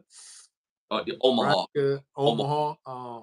Yeah, again, that's another state where it's mad far from the coastline. You know what I'm saying? I ain't never lived nowhere where we couldn't get to the beach type joint. So Yeah, those two off that list already, it's like it's an eerie feeling because you ain't never lived that far away from the coast before. Or right, me personally, you know what I'm saying? yeah, So to live in middle America, you living in the middle of America. yeah. No end to it, son. But You that's an experience I would love to experience one day. Yeah, now that's what I'm saying because it's Yeah, so different. You know what I'm saying? That's why I'm yeah, bringing it up. You know what I'm yeah, saying? like that to experience that, that would be lit. But that I need a little bit better than Indianapolis and Omaha. You know what I'm saying? Mm-hmm. They mentioned the tornadoes in the chat. It's like every, See, I forgot about tornadoes. but every place have something though. That's like Yeah, living. that's a fact. You know what I'm saying? You gonna You got, get through her yeah, hurricanes like what we got through hurricanes is nothing now. They throw parties. yeah, You going to Omaha, if you going to Tulsa, Oklahoma, you gonna get used to tornadoes. yeah. You gonna Just get like you just gonna get like if you from the northeast, you gonna yeah, get used to the winter. You know what I'm saying? It's like right, any other place. It ain't popping everywhere. You know what I'm right. saying? It's popping, but Everywhere got something that they, everywhere got some. you know So what I'm saying? And Florida, we tornadoes, got that's a worried, whole nother. yeah. And Florida, we got worried about floods and you know what I'm saying, like Yeah, yeah. possibility and hurricanes and all that. So it's something everywhere. All right, so number 6 is Albuquerque, New Mexico, with Okay. the average median for studio to a 1 bedroom is 775. New Mexico, I guess. You know what I'm saying? All right, so fifth on the list, which was very surprising, hmm Seattle, Washington. The median for a studio to a 1 bedroom is 1450. So with that being 1450, all that lets me know is that everything else around it is relatively cheap. Cause the higher we go on this list, or the to 5, 4, 3, that means that they're the cheapest areas to live in. So Yeah. Oh, okay, okay, okay. you see what I'm saying? Like even though Yeah. it's high on the rent side, everything else must be like real cheap to manage because they Right, fit the list. right, right, right. You know what I'm saying? But it's still 1450 for the average studio and 1 bedroom, and I'm guessing everything else around it is very cheap. Cheap. I Uh, mean, I live in Seattle. That's what you know what I'm saying? That's what you're looking at. that's what you're gonna pay. And then I think in Seattle, because Washington, the state of Washington, what people don't know, there's no state tax in Washington. So that plays a part into that as well. With there's no, you don't have to pay state tax in the state of Washington. Okay. Yeah, and they have, and I believe, yeah, no, that's Oregon. It's Oregon and Cali that has rent control. So, but again, that's still very manageable. 1450. I wish I paid fourteen Now, fifty. I don't really, honestly, son, I don't really know too much about Washington, the state of Washington. You know what I'm saying? Like, other than Seattle, but like, Mm-hmm. what other cities is out there? You know what I'm saying? They got Like, they got this place called Pulliam. uh Uh, huh. another area called I don't know. Any image that I've seen of Seattle is like, or Washington, the state, has been through movies or series or something, and it's like always like from the image that they showcase in the movies. Like I'm not saying it is because I've never been to Seattle, but it Mhm. always showcased it was like rain and I mean like always muggy, like the clouds was gray. So that Seattle image to me was like always like it didn't Yeah, seem like you had a lot of days where sunshine was out. You know what I'm saying? The sun was out type shit. like it's always gloomy type Yeah, of. always type gloomy. So I Yeah, always wanted to know like what other areas in the state of Washington is there? Like what landmarks they got? Like, you know what I'm saying? Because yeah. I don't really know too much about Washington, but I know they got a lot going on because you got the football teams out there. You yeah, of got college course. Yeah. teams. So I'm saying like because of Seattle, that Yeah, city is popping, but what other cities is there? I know Washington is a pretty huge state. It's not small. yeah, Gotta yeah. be other cities that have their own flair or their own personality. You know what I'm saying? They saying in the chat they saying Washington State is very beautiful. The Oh yeah. See, that's what I'm asking. Yeah. Okay. like That's what's North up. Carolina. Okay.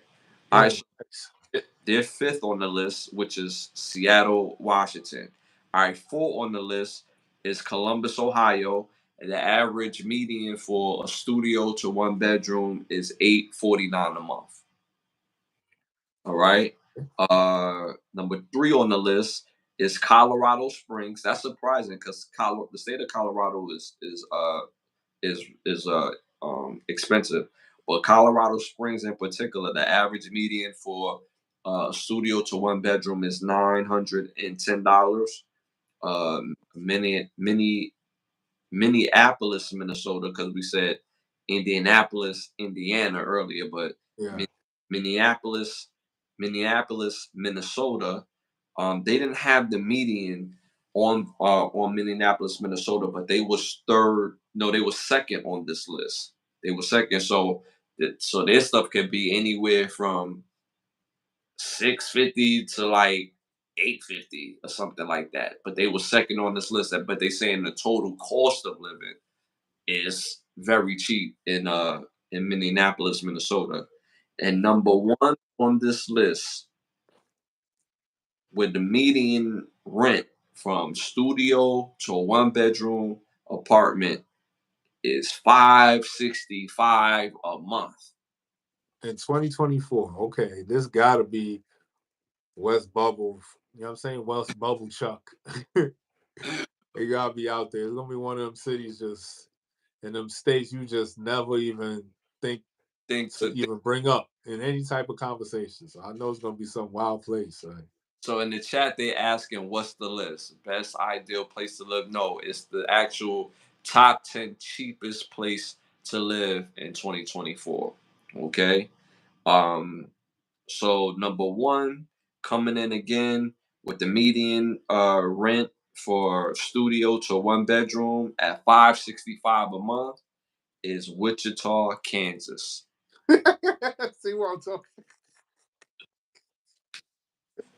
Yeah, I knew it was gonna be some one up buck chuck type city, dog, in the state that's like you're not even really thinking about. So like Yeah, the only no thing about no Wichita, knocking the Kansas. I'm not knocking y'all or whatever, but Wichita, Kansas though, damn son, like only thing I think I could do in Wichita, Kansas is go to the Wichita State basketball games because they do got a good basketball team. But it's like, I other than that, yeah, I want to know what to do. You know what I'm saying?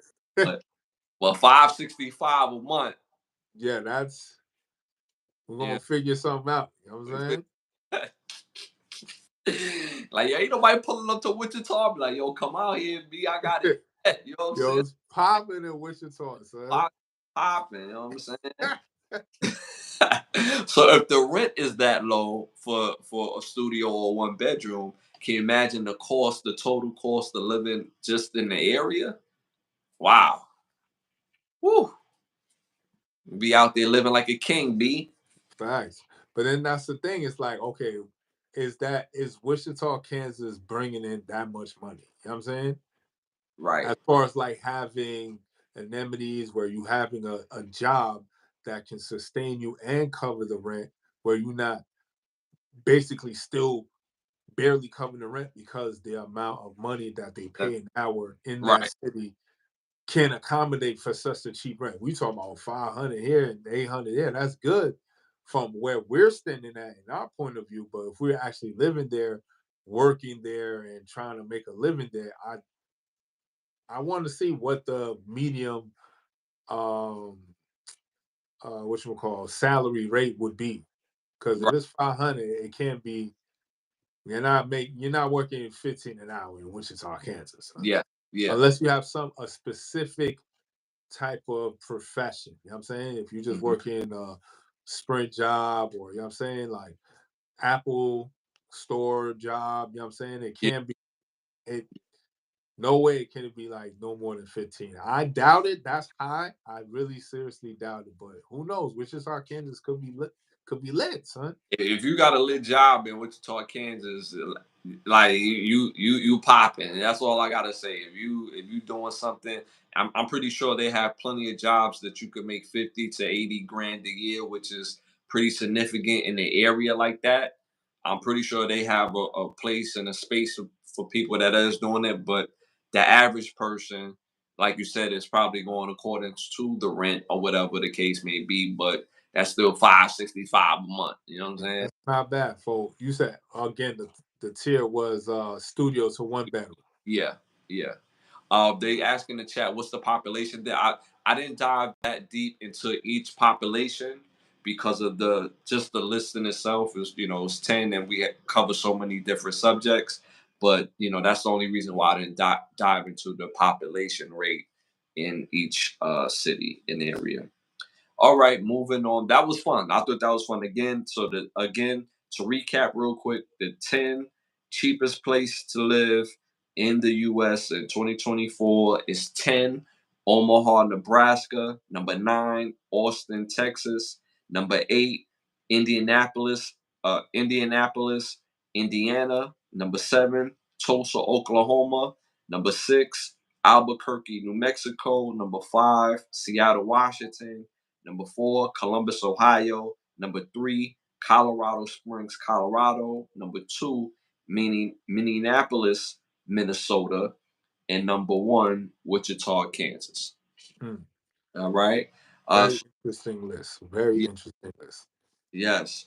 So moving on to our next topic, a Kentucky woman. Now, this Kentucky woman was in Wichita. It would be different. All right, so Kentucky woman quits her job after winning the $90,000 scratch off.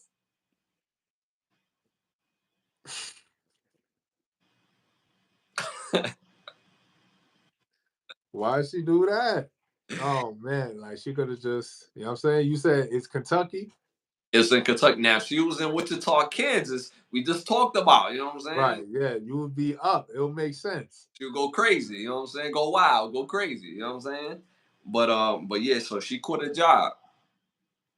I just hope her rent like Wichita, Kansas, you know what I'm saying?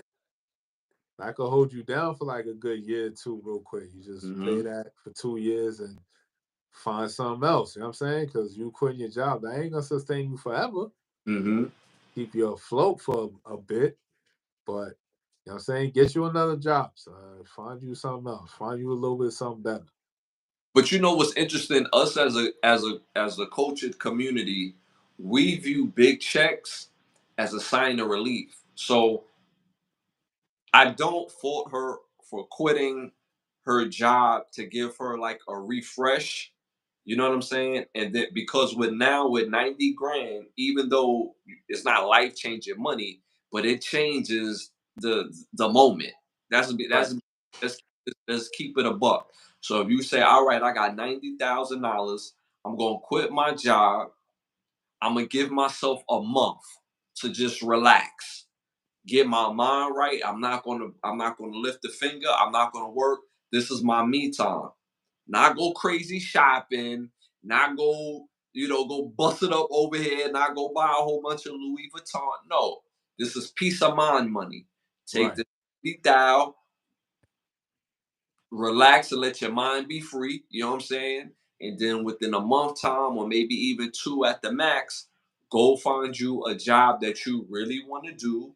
Have the time to wait for that job, or you know what I'm saying, or get back to the job that you had. right. Because There was no reason to quit your job.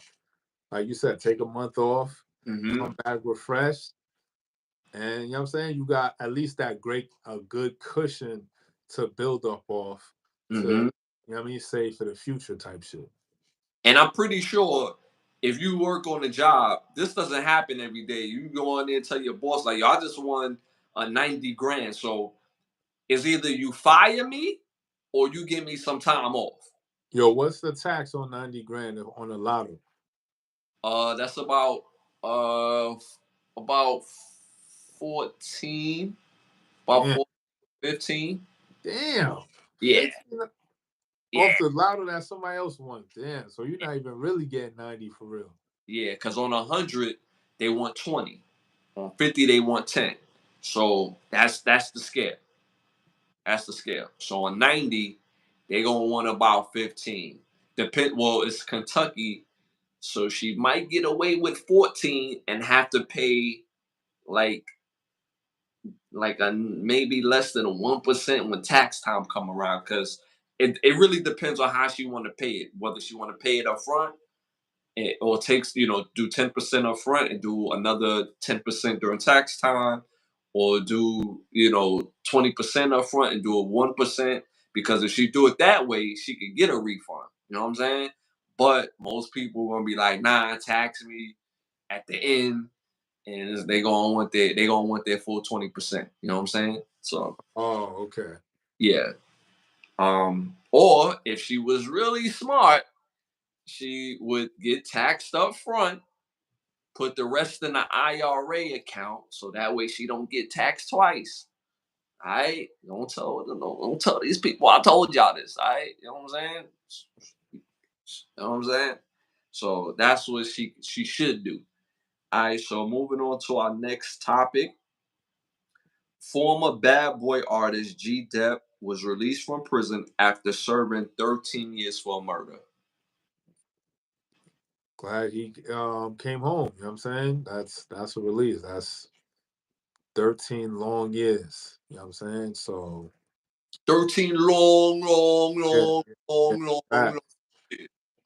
And it is something that he went in and confessed on his own. So to go through your time like that is very admirable. And you know what I'm saying? It's crazy that you home now hmm of all times, but you home. You know what I'm saying? Yeah, So yeah. and glad that he was able to go through that for that long period of time to come home now and just acclimate himself back into society. But just to come back around this time too, being that who you are, you know what I'm saying? It's just I know you trying to make it to live while this situation is going on, coming out when this situation is coming going on right now. hmm It's it's very interesting. But again, I'm just happy to hear that he's home and I hope he enjoys every minute of being at home. You know what I'm saying? hmm I remember his story vividly. Um, I'm glad that he finally is out, right? But let's be clear. I felt like he went to jail selfishly. I remember this story vividly. So 13 years ago of today, it's a completely different time. Hmm. Life, the world is completely different. But I remember when this story broke, I said the first thing I said to myself is that he was very selfish because it was a murder that he committed back in the 80s. And this murder was unsolved and he then got away with this murder, right? I get why he turned himself in because it was eating at his conscience, right? But at this time, 13 years ago, you have children. You have a family that depends upon your paycheck to survive and to live in this world. So you turning yourself in my opinion, was selfish because now what are your children is supposed to do now that you're going into jail? Hmm. While you're getting 3 meals in a cot, your kids are going to be out here working with less money and less money to help support them and your family. Right.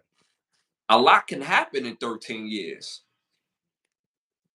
Yeah, And that's why I say like that's it's intriguing that he's home because of like being a part about all that bad boy imagery around that time when he was hot. To go in the way he did was, you know what I'm saying? He as far with the point that you made of it happened in the 80s, you know what I'm saying? It's Mhm, the early 2000s now, you popping, living a high life. I'm not saying you weren't, but you were in the upper echelon of society. You was rubbing elbows with people, you know what I'm saying? mhm, To live that and then still have that in your back of your mind of you committing the act. mhm, I'm pretty sure it's probably eating at him crazy. You know what I'm saying? So to go in and admit to it and then you'll only get 13 years and you do it. Yeah, again, it's a lot that can happen in 13 years, but to actually walk that path mhm, because you made a decision, you owning up to it, and you're gonna live with the results of the choice you made, you know what I'm saying? And you get that situation, now you home, and now you can live your life, yo. It's just crazy that how that happened and who he was when it happened. That's mhm, the whole thing too. You know what I'm mhm. saying? But after him having a music career, like we would not know about the artist known as G Dep. So shout out to him. You know what I'm saying? And I just want to point out one last thing because the first thing is the financial burden, right? But Yeah. being a man and being a dad is not just about the financial burden, it's your presence alone. So Right. in 13 years, your children went 13 years with being unprotected. Mm-hmm. So I get it. He did it for himself. He did it to clear his conscience. But by you turning yourself in, it's not going to bring this person back to life. Because you're going in, it doesn't automatically bring this person back to life and things go back to what it was. You could have been out protecting your kids, and low key, if you really want to make a difference, if that man could have had a family and could have been an angel investor into his family somewhere along the line. If we really gonna make change, if you really trying to clear your conscience. So I have that perspective of that as well too. So too many people live their lives in a very small area of land. They're more like killer kids now than they ever before.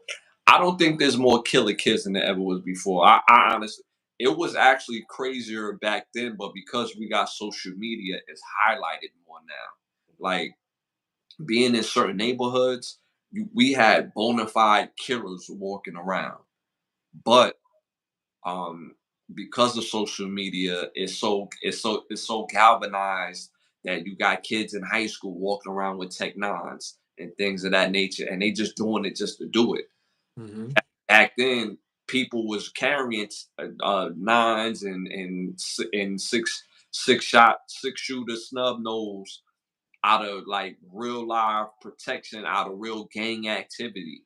So I don't want to say it's ever before. I think it's highlighted more ever before because of the algorithm wants to promote cheap labor in jail. That's the end game for that. Because if they like, you know, we have the worst kids over here. We got the highest crime rate over here. So of another place that's disenfranchised, here it's like, oh, New York is the most killers. No, Baltimore, we're gonna be the most killers and stuff like that because Right. it's excited.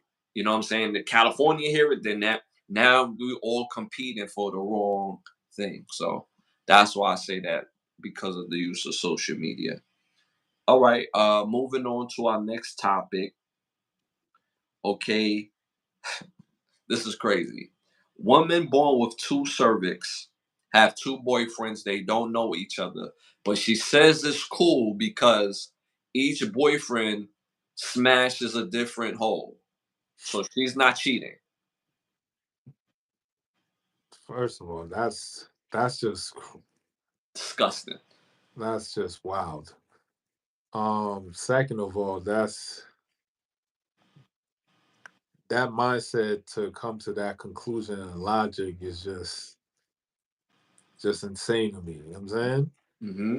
Um, that's that's interesting because you have two cervix, but you allow two different men to hit two different services. But it's like how again, you know what I'm saying? You might forget one day. You know what I'm saying? Hmm. So that's again, yeah, that's a weird one, son. And she But think it's cool because you know what I'm saying, because they got their designated cervix, they designated cool. you That you know got what I'm saying, like it's you cool. got a sign put up letting you know which one is which. Like, come on. One for Allen, one for Ralph. Pause. Like crazy. Like Wow, nah, I don't know too much about that one. That's a tough one though, son. yeah. We can move on from that, but it was worth mentioning. Uh, Yeah. next topic. Stephon Diggs, the former receiver of the Buffalo Bills, was traded to the Houston Texans. Okay. Hmm. Trying to get a chip, son. He got a couple of more years left in him. Yeah, he got at least like four more. He's only 31. Okay, so yeah, if the time is now, son, Texans definitely showcase that they got some pieces if they make the right moves for with this upcoming draft, Mm-hmm. and maybe peel some pieces off in the off season. as we are in now, you know what I'm saying? You Mm-hmm. got Stephon Diggs. I think you can attract a little bit more people, you know what I'm saying? And Yeah, yeah. it's only right, son. Texans trying to They put trying themselves to out there. the, They're trying the to win one for us. the quarterback is outstanding. Right. They got Miko Collins as the one receiver. They got Tank Dell as a slot receiver. Now you add a guy like Stephon Diggs, who's a bona fide number one. They got Joe Mixon. They signed Joe Mixon from Cincinnati, the running back. So they got some pieces. They got Dalton Schultz at tight end. So they got an arsenal That's what at I'm saying. around that young quarterback and Bryce Young. Not Bryce Young. It's the kid from Ohio State. CJ Stroud, I think, DJ right? Stroud. DJ Yeah, Stroud. that's what I'm saying. Like Yeah. that's good news. Try and win that chip. So I ain't even mad at it. You go where you feel like as though you got the best chance of getting close to, if not going to that coveted Super Bowl. So Mm-hmm. that's a good choice. I feel Texans is a nice fit for him. Got a young quarterback who showcasing that first season. You know what I'm saying? Like, Yeah. Yeah. Yeah. you know, he gonna be a problem. So Yeah. to That's get a fact. on Diggs over there, it might be something this season. You know what I'm Yeah. saying? I can't wait till the football season start. Like we got. All right, let's keep this shit all the way real. Okay, so we got the UFO popping off right now, right? I'm put this shit in chronological order. Excuse me for cursing, but I'm super excited right now. We got the UFO popping off. We got the NFL draft popping off at the end of April. Then we have college football 25 dropping. You know what I'm saying? And then you got college football, and then the NFL. And then you got all these moves popping off in the NFL and in college. Bro, I cannot wait till football season, bro. I cannot wait.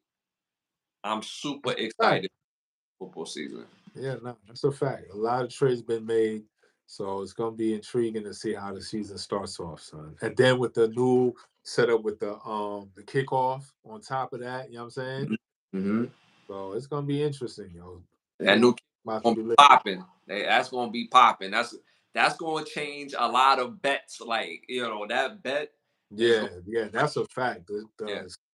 How betting gonna go from there is you don't know because it's a new way of doing the kickoff, which prior to them changing it, we've been doing the kickoff the same way for like however long football started. You know what I'm saying? Mm-hmm. So to now start this new season, up and coming season with this new change in the kickoff, which is the most important part of the game. You change Yeah. that.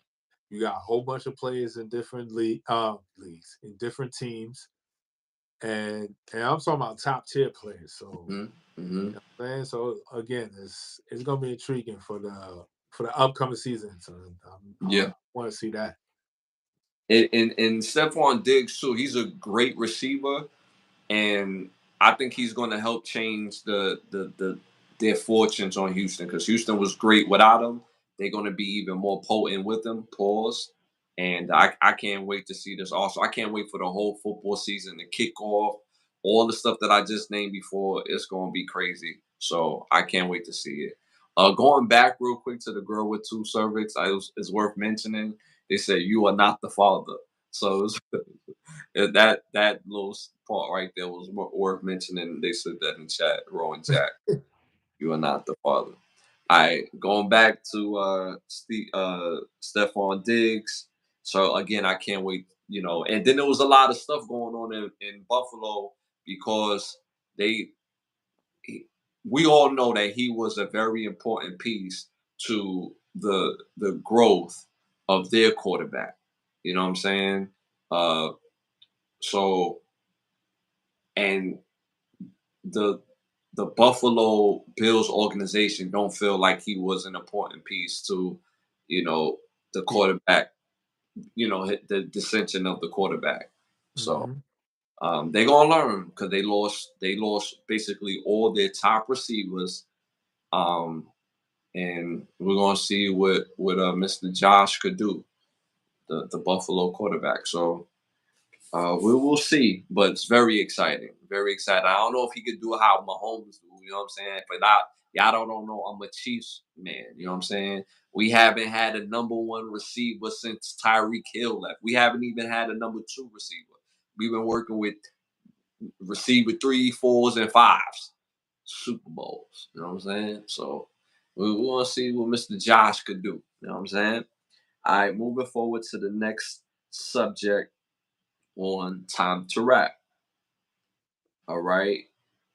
20-year-old TikToker known as Raven gives her real body count of 100 to 10, but she's only 20 years old.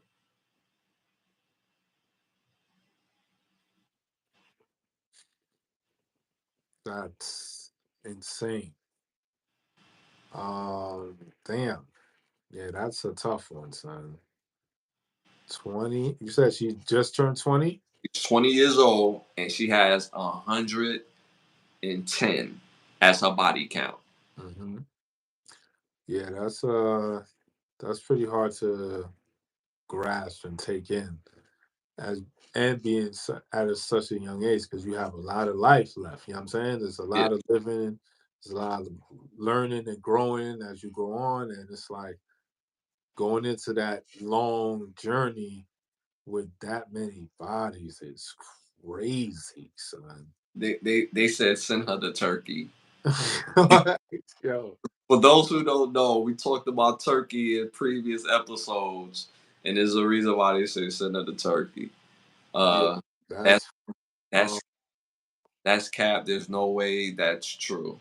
This is what the young lady said on her own live. That her name is Raven. She's a TikToker, and on her live, she says she had over 110 as a body count, and she's only 20 years old. that's just it's a lot to take in because it's like it's hard to fathom that. You know what I'm saying? Um, I hope it's a stunt to just go viral. You know what I'm saying? Throw your name out there because to actually, again, I'm not a female, so I wouldn't know. But 106 bodies is 106 bodies at such a young age is just it's just crazy. Again, you have a long life to live, and making those type of decisions such a early on in your life, you don't realize that certain choices you make in that time, you're gonna have Mhm, to live with for forever. You know what I'm saying? Some shits you can't take back. So that's a tough one because it just encapsulate how I guess society through social media eyes is being viewed. You know what I'm saying? mhm, But for her, that's tough. But I don't feel it's a major majority of like female. Yes, the content is there and there's a lot of shit feeding into that, but still doesn't make everybody, you know what I'm saying, on that wave. But yeah, yeah. also, you don't know. You don't know what people got on them. You don't know what people be I, for real. I, You know what I'm I saying? It's just, I honestly don't think it's cap necessarily because like we grew up at a time when girls was having sex early, and I'm not saying that, like the what the subject is saying. It's not saying all girls who are 20 had sex with 110 guys. She's saying her as a lady had sex with 110 guys by 20. So that's not necessarily far fetched if she started having sex at 12, 13 years old. And at that age of having sex in today's purview, it's like, damn, that's wild young. Yes, that's wild young. But when we was kids, I was having sex at that age. And I was like experienced by the time I was 13. And I'm not saying that as a brag.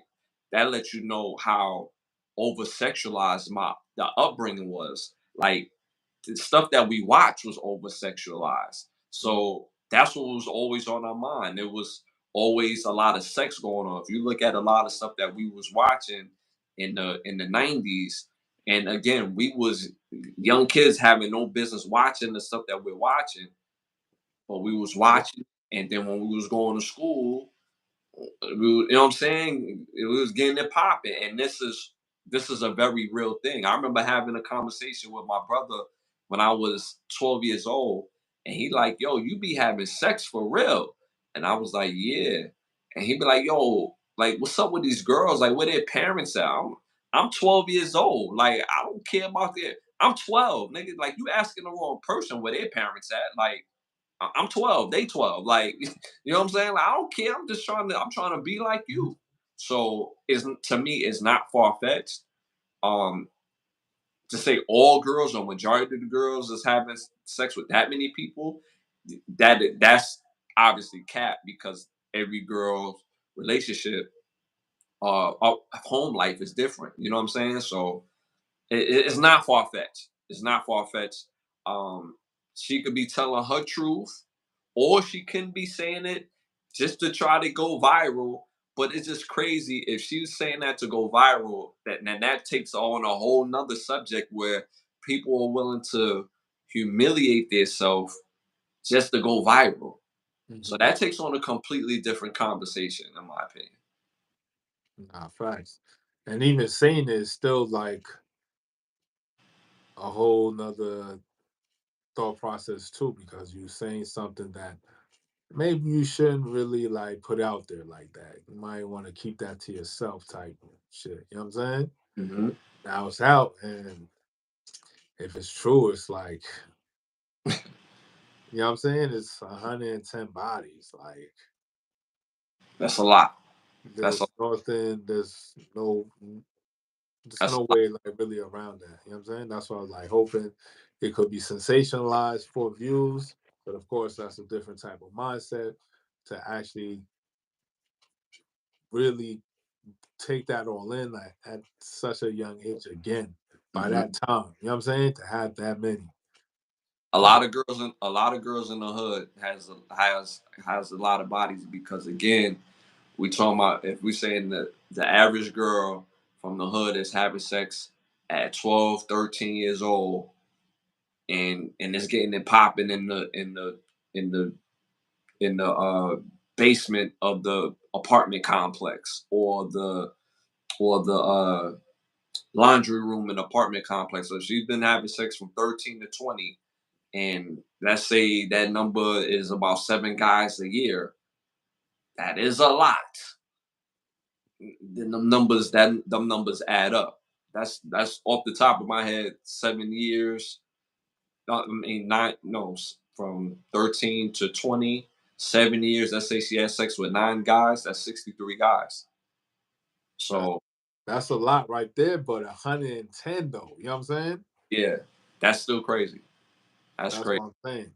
Then that's just um that's a ballpark type of number, like I'm saying about how many a year. That's pretty what it could possibly be. But Hmm. even with that, with the longevity of the time frame from 13 to 13 to 20, you know what I'm Hmm. saying? 7 years. So and it's still not 110. Hmm. You know what I'm saying? Hmm. So it's like that's wow. That's why that number is so significant because that's a lot. You know what I'm saying? I'll be the laugh, but the chat is funny. Roy Jackets too, because we talking about the 110, 110 bodies. And he's like, yo, it's 365 days at the year. Yo, So think about it from that perspective. It's like, yo, that's crazy. All right, moving on to the next subject matter of Time to Rap. Uh, the Quiet on the Set documentary. This documentary is so explosive and nobody's talking about it. Everybody's talking about Diddy. When R. Kelly situation was going on, everybody was talking about R. Kelly. Nobody's talking about Quiet on the Set documentary that highlighted the Nickelodeon days, that highlighted Dan Schneider as a producer, hmm allegedly having quote unquote a unsafe environment for kids on and off the set, allegedly, right? Based on this documentary, it highlighted several men and it didn't highlight a couple men. So, but the culture around Nickelodeon, where they had over 5 men, because they only talked about 3 in particular in the documentary so far, but it was over like 5 to 6 men um that was within the Nickelodeon brand and things Right. like that, that was convicted pedophiles. And these are heavy hitters, you know what I'm saying? Yes. Diane Yes. Schneider is accredited to all that. Amanda show with Amanda Bynes. Mhm. He has a he's been in the industry for a long time, son, since the mid to late 90s, son. Mhm. I think a little bit earlier than that, probably like 94, 95. They've been on because all that was pretty dope show. I don't know if he was on Keenan and Kel. He was in Good Burger. I remember him in Good Okay, Burger. so Good Burger, yeah, he was in Good Burger. That was 96. You know what I'm saying? When that movie dropped. So he's been in the game for a long time. And Good Burger comes from one of the skits on Nickelodeon. You know what I'm saying? Mhm. Mhm. The Nickelodeon movie. So I can only imagine the stories they got there. So my thing is like, again, like, where's the um SWAT team booted up and suited up, busting down your door to take, you know what I'm saying? Because all this stuff is because I remember Dan Schneider really from the show called Head of Class. It was a show that I used to watch with my older brother when I was little, and it was actually a good show. And it had Robin Givens on the show. It had one of the lead actors from Revenge of the Nerds. So I remember watching the show when I was very little because I remember when I rewatched it, I was like, "What the hell is this Head of the Class?" And I remember the beginning, the theme music and the action for the theme. I was like, oh, I remember watching this all the time.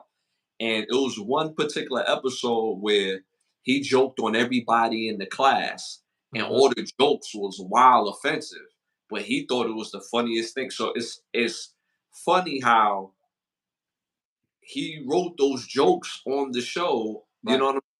And he was one of the main show writers of that show, right? So he wrote the jokes on the show. He found it funny, and then for him to fast forward, allegedly create this unsafe environment with Nickelodeon, where the skits that he created, where it was one particular skit where they had this melanated kid that was wearing a nose suit, but the suit of noses look like schlongs. Pause. Right?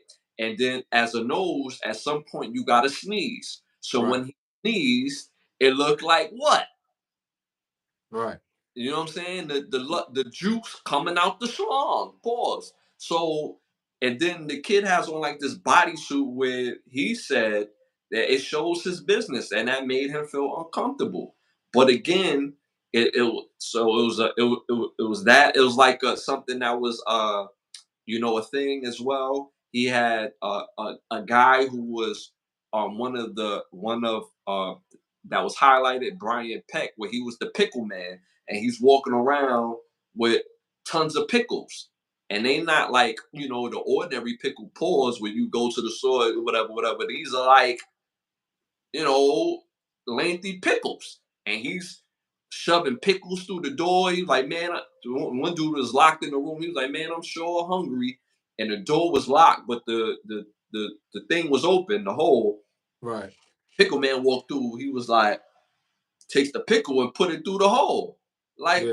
So a lot of his shit was just very, very, very inappropriate. So yes. the skits did not make no sense as far as it being the demographics that you showcasing your shows to. You know what I'm saying? Is Mm-hmm. other kids, and you using kids to be sly and slick with the skits and the writing, you know, Mm-hmm. and consume it and mask it in a form of a joke. You know what I'm saying?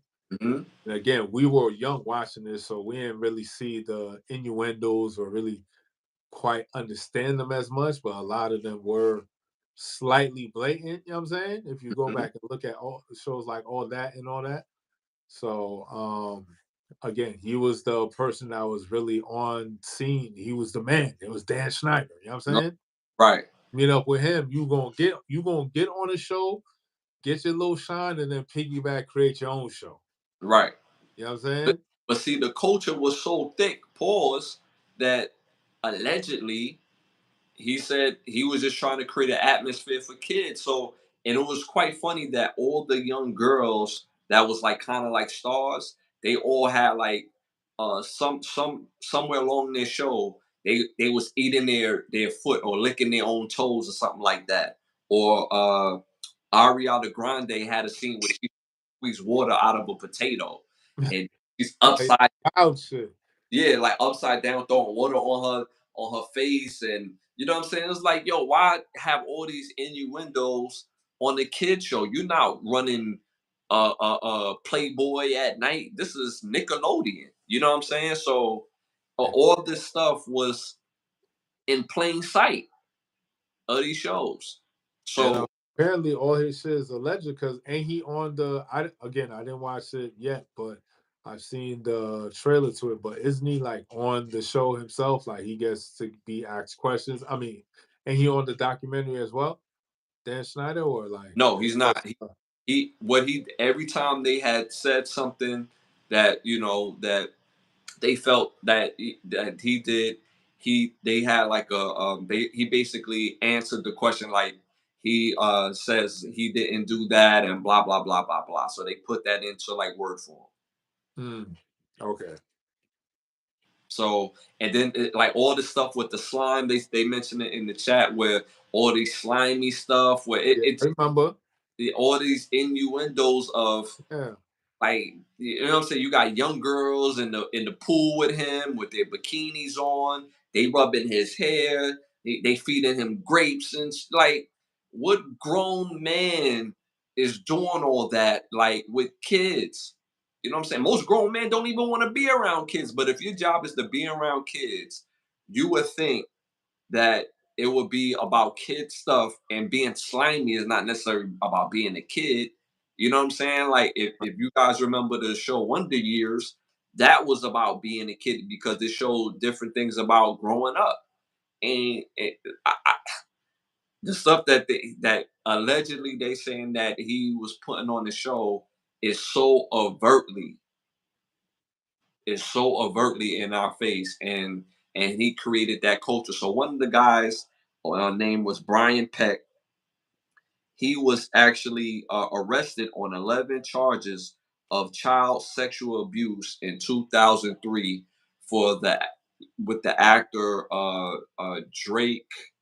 What's his last name? I forget his last name right now, but his first name is Drake. I don't know why his last name is escaping me right now. Y'all probably help me out with it in the chat, but that particular child actor, he was abusing. He pleaded no contest to two charges of sexual abuse, and he was only sentenced to 16 years. I mean, 16 months. And the reason why he was only sentenced to 16 months because over 40 actors, producers, and I'm talking about high level producers, high level actors that we still know today wrote letters on Brian Peck's behalf on this is not his character. This event is affecting him as a person, and the judge used those contents of characters as part of what type of sentence that they would give him. Wow. So yeah, you got a bunch of high ranking people in the industry writing you letters.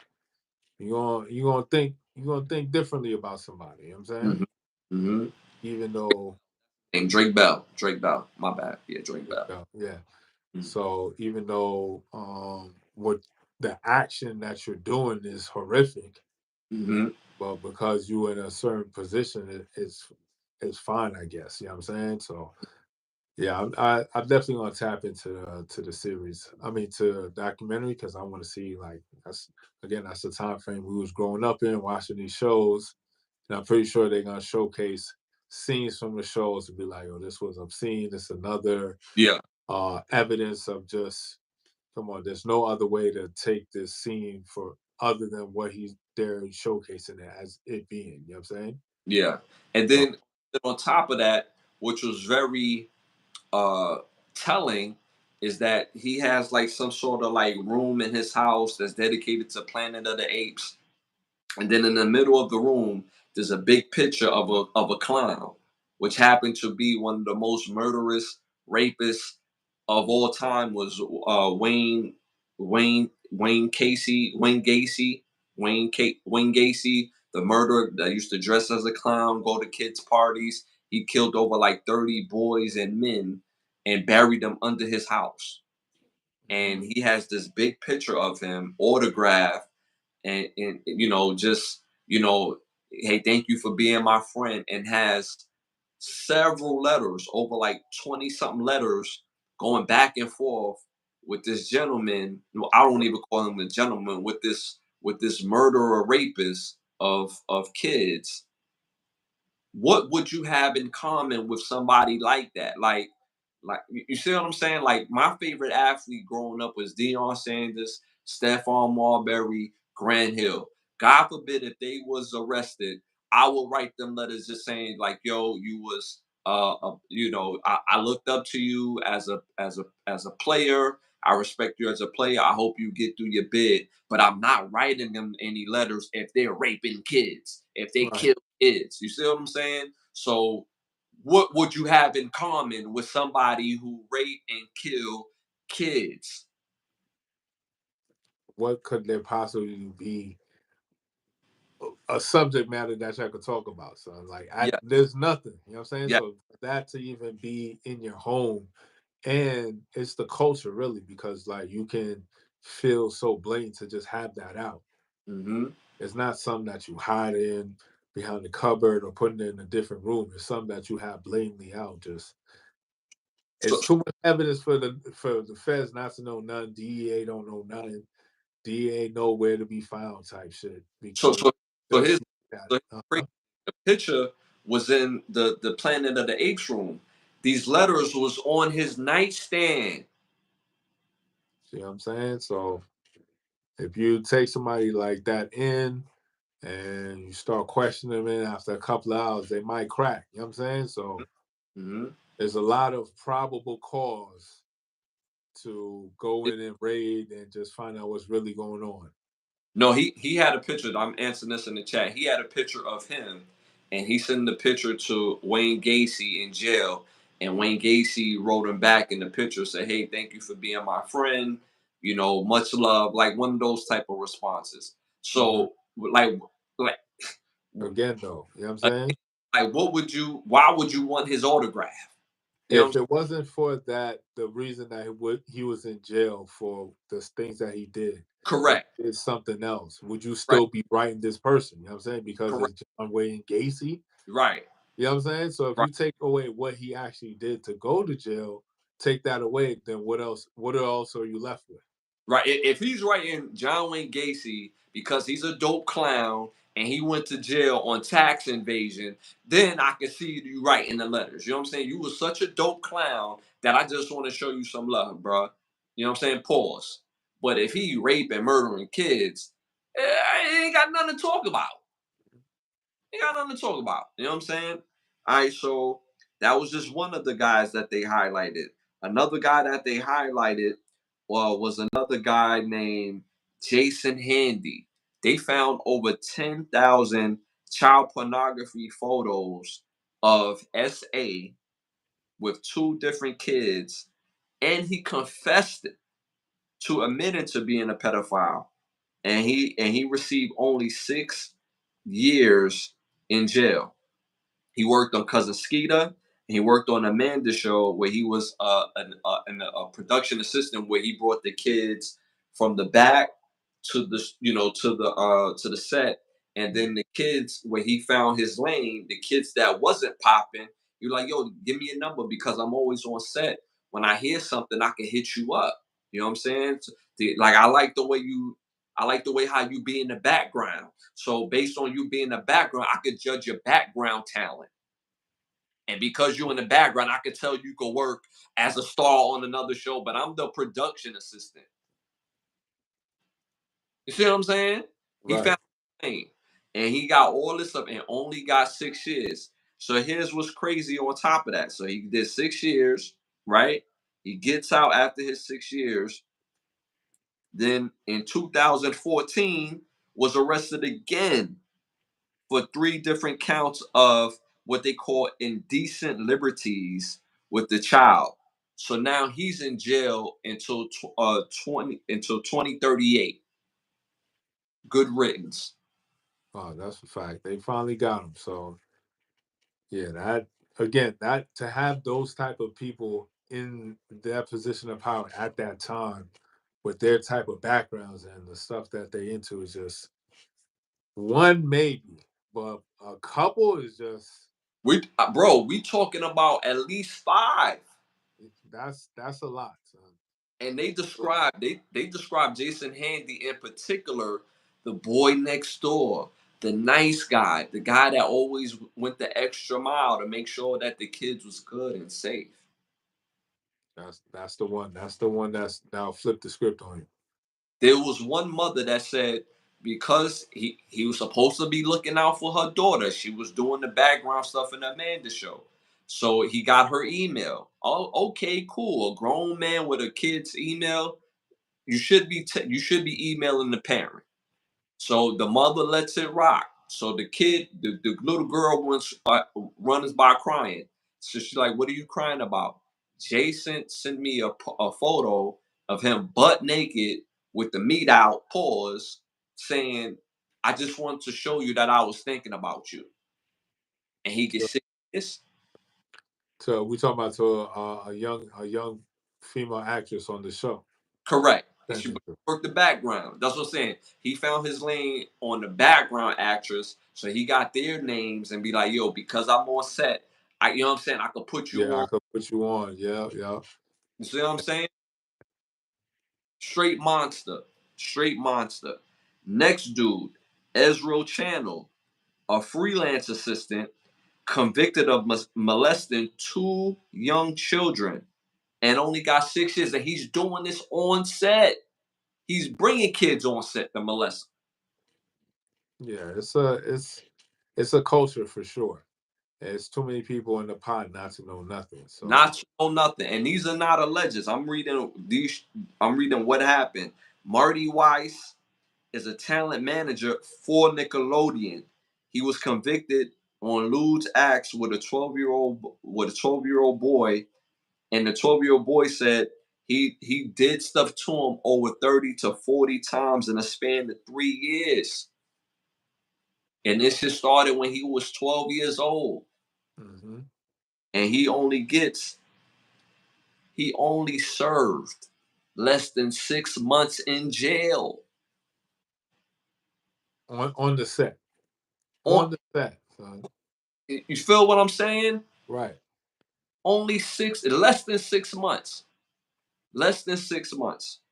So this culture that's created when you have 5 known. These are the 5 that was caught. Just because these the ones that were caught, that don't mean everybody got caught. These are the 5 that was caught. So if you got 5 pedophiles on set, that means that there's a mindset and a level that's going on amongst the set that the shaky stuff that's going on, like, yo, it's cool. Yeah, it's cool. That's the wrong set to have. You know what I'm saying? Yes. You want to be in a set where it's like, oh, five top tier, and they all in their positions. Everybody do something positive, not um this gathering of people that have this background and it's all happens to be with children and you work with children. You know what I'm saying? So it's like it's for that occurrence to happen is, and we're talking about the industry, so it's very small. And Hmm. not that many people run this shit. So again, it seems as though more the aspect of it being a culture and it's something that has been going on for a long time. Corey Haim was talking about it. You know what I'm saying? Him and Corey Felder. Hmm. Facts. I just watched Uh, the movie with both of them earlier.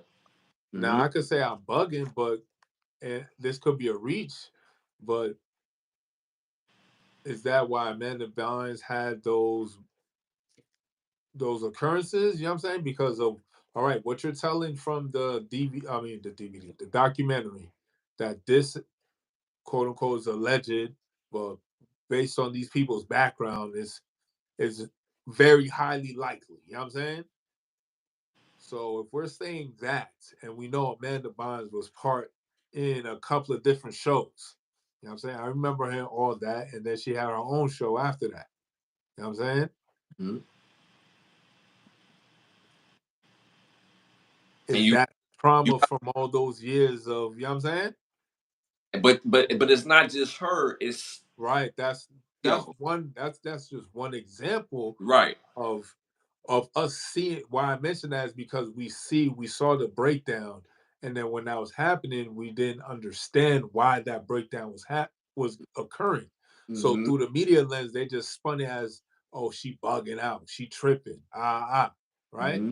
This Mhm. documentary come out and seems as though it might have been something else going on. You know what I'm Mhm. saying? From what y'all say in the documentary, if you go back and realize, like, okay, Amanda Bynes was tripping, could this possibly be like, if it's a culture of these people around having jobs, still continuously working with these Essay. backgrounds, you know what I'm saying?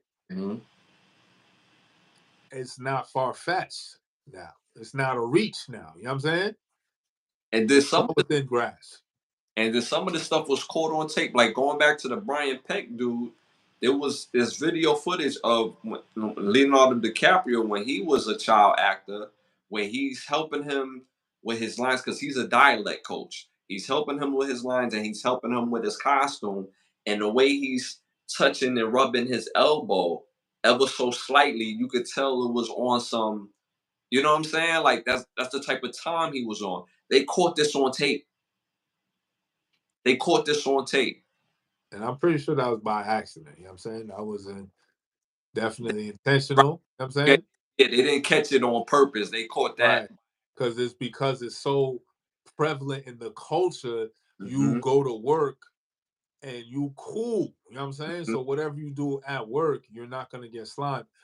Even though what you're doing is egregiously inappropriate, it crosses many boundaries and many lines. You know what I'm saying?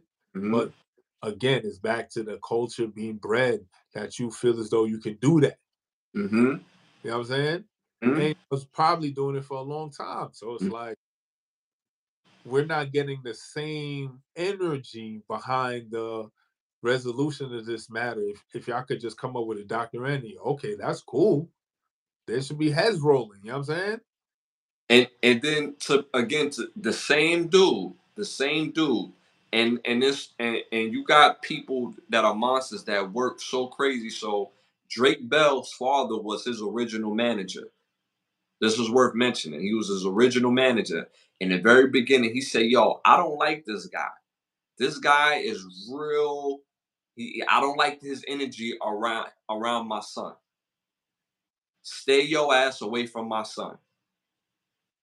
So what he ends up doing, because now that father and his mother is going through a divorce. So that father is driving an hour back and forth so that way he could get to his, his lessons, he could get to do his acting and so on and so forth, right? So now the man drives a wedge between him and the son by telling the son, he was like, "Man, you're a good actor, but you're gonna lose opportunities because your father's tough. And because he's tough, people not gonna wanna like work with you because he's difficult." Right. So now that drives a wedge. So now he goes talk to the mother, which the mother already got. Anytime you would have, if the fellas that are in this, anytime you have energy with a woman where you're getting divorced or y'all having issues with the kids, if a woman is being told that uh, uh, uh, you're a possible deterrent of that kid's future, then that's just adding gasoline to a fire. Whether it's right or wrong, that's adding gasoline to a fire. And in this instance, it's wrong. So Hmm. now he goes to the son, he goes to the mother. So now the son and the mother is like, yo, you shouldn't be in control of his career no more. You shouldn't be his manager. You need to fall back. And because They forced him to fall back. They went through their divorce, and now he's living in one area. They living in one area. So now he's not in charge of driving them back and forth. Now the mother is. So now what dude says, I know you get tired driving him back and forth. I know you don't really want to do it.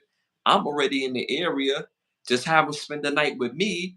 And we only like 5 or 10 minutes from the studio. And we can work on what we need to work on.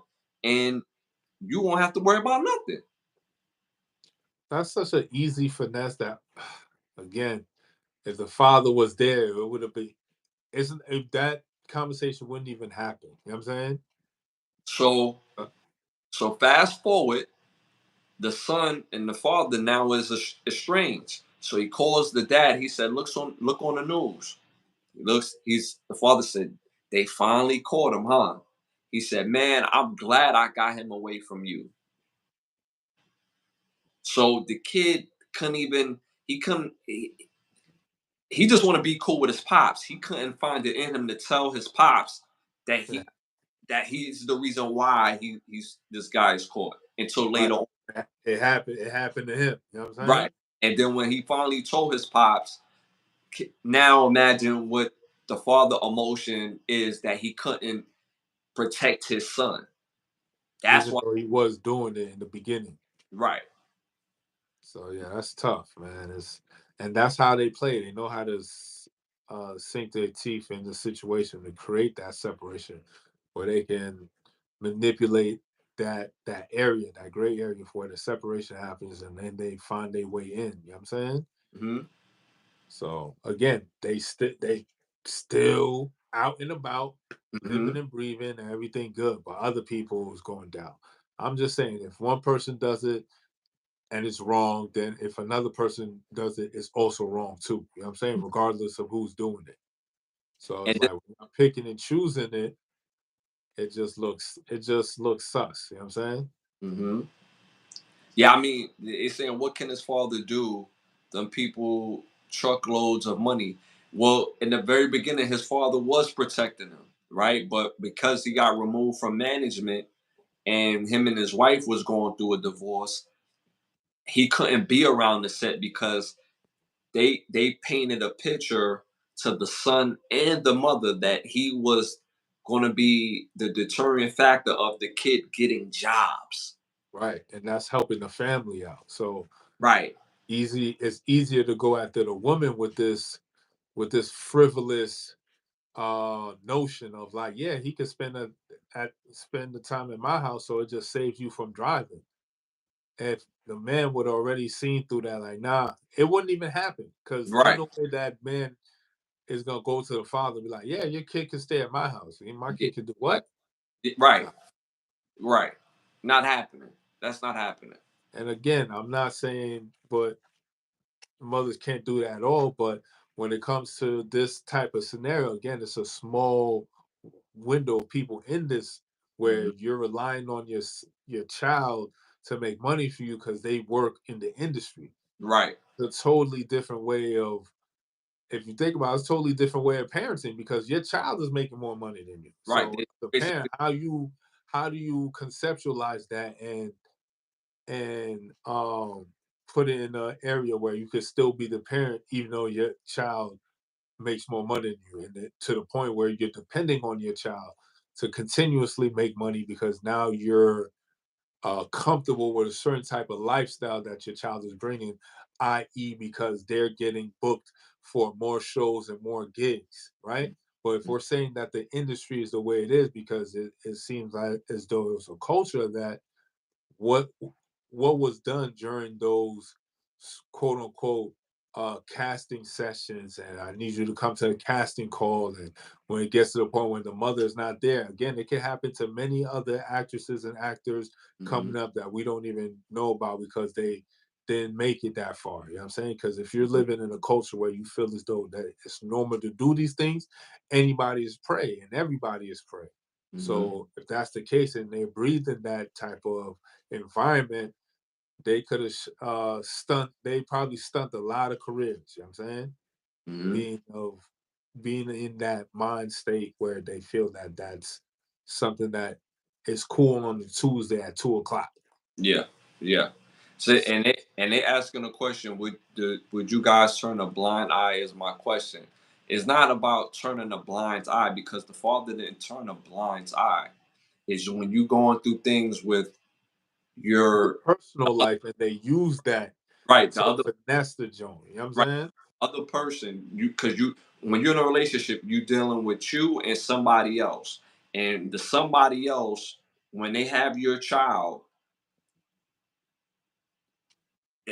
like sometimes you don't know what's going on, and Because you're not there. It's point blank period. You're not there. you have your time with your child and they have their time with your child. So when they have their time with your child, you're hoping that your child is in the best, safest place that You they hoping that. You know what I'm saying? can at. But But you perfect example of it being an industry as far as entertainment is concerned, but a different genre. hmm Example is Usher went on and said this himself. He was young and went to flavor camp with Diddy when he was 14, around hmm the same age as most of these people in the that they talk about in the documentary for Nickelodeon. hmm And they asked him, he was on a Howard Stern show. They asked him like, what was it like? So he's being vague and very dismissive on his answers because it wasn't really direct. You know what I mean? Men answer with direct, but if it's something funny going on, you're gonna be vague with your sentence structure. You know what I'm saying? hmm So he mentioned that he was just there to see the life, and he said that there was times where stuff I had no business seeing. We don't know what that means. That's very vague. You know what I'm hmm saying? So the next pivotal question that he asked was, if you have kids now, would you let your child go through camp as you did? And he said, hell no. hmm Again, you know what I'm saying? A lot. If this is the culture that we talking about, you know what I'm saying? That's all I'm saying. I'm bringing that aspect of the Diddy situation with Usher because he said it out his own mouth. Pause. Now this scenario with Nickelodeon is the same type of tactic. You get young impressionable kids at a young age, and you start breed. You know what I'm saying? Start um, steering their viewpoints on life. So where what you're doing to them is it gets to the point where it's okay. It's Yeah, something that yeah. you do. You know what I'm saying, And, oh, and help me with my vocals. You got mhm, to do this to help me with my vocals. You know what I'm saying? mhm. And last point I want to bring up before we move on, because we're starting to run short on time. Right. Dan Snyder, one of the writers, he asked her to act out what it would be like to be sodomized.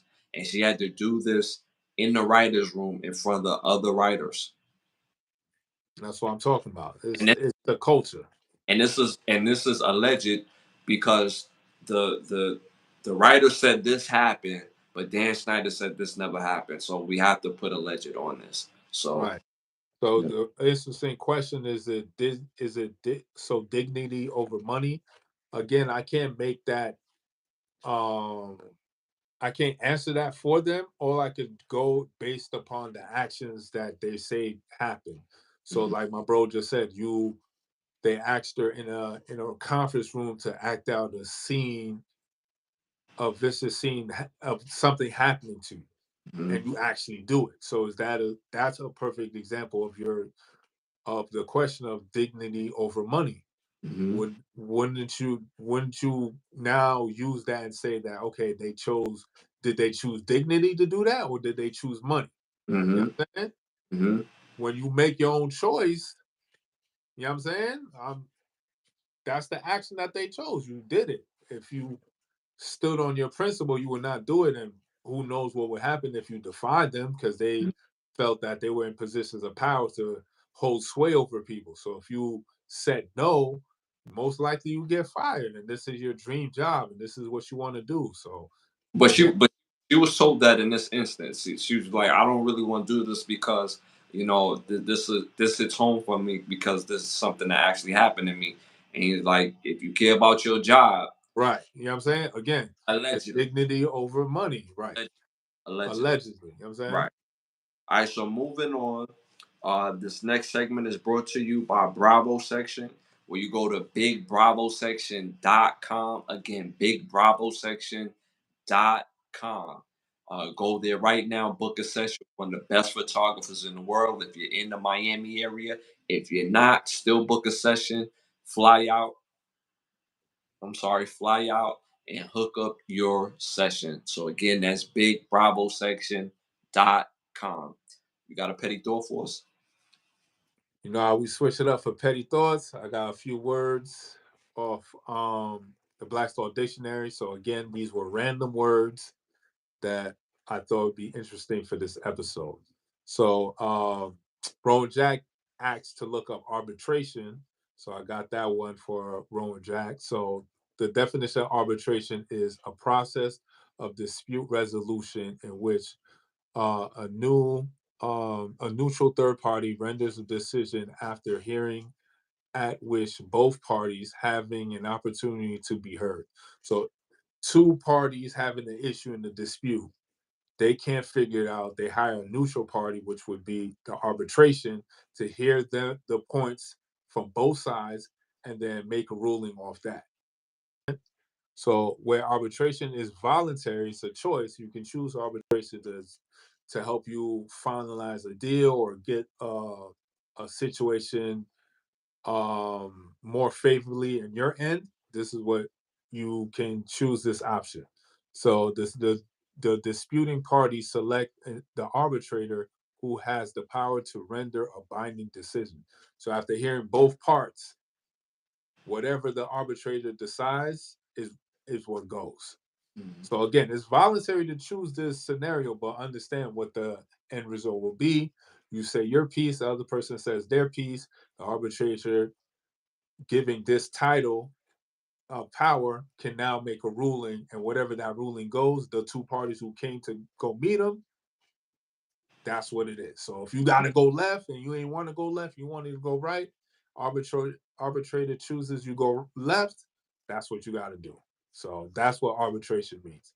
So my bro asked me to look up entertainment, could not find entertainment. So that means entertainment has been taken out of the dictionary. So that means it's another example of getting an earlier version. So as we go through this, we're going to have these examples. So because I couldn't find entertainment, the closest word that they had was entertainment expense, but I saw something more intriguing. So I went after this word.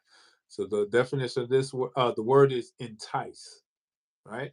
So the legal definition of entice is to wrongfully solicit, persuade, procure, allure, attract, draw by by blandishment, coax, or seduce, to lure, to induce, to tempt, to incite, or persuade a person to do a thing.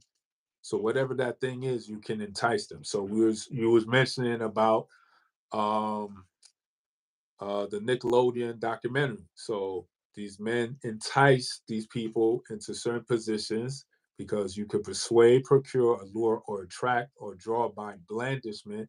Yo, I'm this level in in the industry. I'm da da da da da. You fuck with me, I could get you on other shows. So that's what entice means. And having a scenario where it could play out was the Nickelodeon documentary. So next word, also by Rowan Jack, he asked for the word integrity. So the definition of integrity is as used in states and prescribing the qualifications of public officers, trustee, etc. This term means soundness or moral principle, and the character as shown by one person dealing with another in the making and performing of such of contracts and fidelity and honesty in the discharge of trust is synonymous with probity, honesty, and uprightness. So basically, integrity means a person who has been deemed in their oh, I thought I thought my thing was freezing. So deemed in their level of the law that they have the best sound and moral principle and character. So if a scenario is brought up with them, integrity would what they would uphold. You know what I'm saying? Because we live in a society where lying is a thing. You know what I'm saying? Mhm. It is what we live with. So if somebody has integrity, that's what that holds in the legal definition of integrity. You know what I'm saying? Okay. So last but not least, my Well, fault. what can we say that one? Because we literally got like a minute and like 30 seconds left. Oh snap. Yo, we've been chopping it up. Yeah, yeah. So y'all, Yeah, I'm gonna say that last one, son. we're gonna say that last one, and then we're gonna save my keep the lie live for the next episode. We literally got a minute and 20 seconds now. Shout out to the sponsors of the show: Bravo Section, Button Snaps, and OUV Records. If you're interested in becoming a sponsor of the show, you hit us up on Instagram at Ashley Lovechild. Hit my brother up at his Instagram at Bravo section _ So again, make sure you hit us up if you're interested in becoming a sponsor of the show, one of the sponsors of the show. We're back Sunday night at 10:30. Again, Sunday night at 10:30 for episode 46. Please tap in. We're gonna do that last word that my brother was gonna mention, and I'm gonna go into my keep the lie live for the next episode. But we literally have about 40 seconds left. I hope it doesn't shut off while I'm talking. Yo, we see y'all next time. We see y'all Facts. 10:30. It's nothing but love. You already know, hit that like button on the way out. Blah, blah, blah, blah, blah.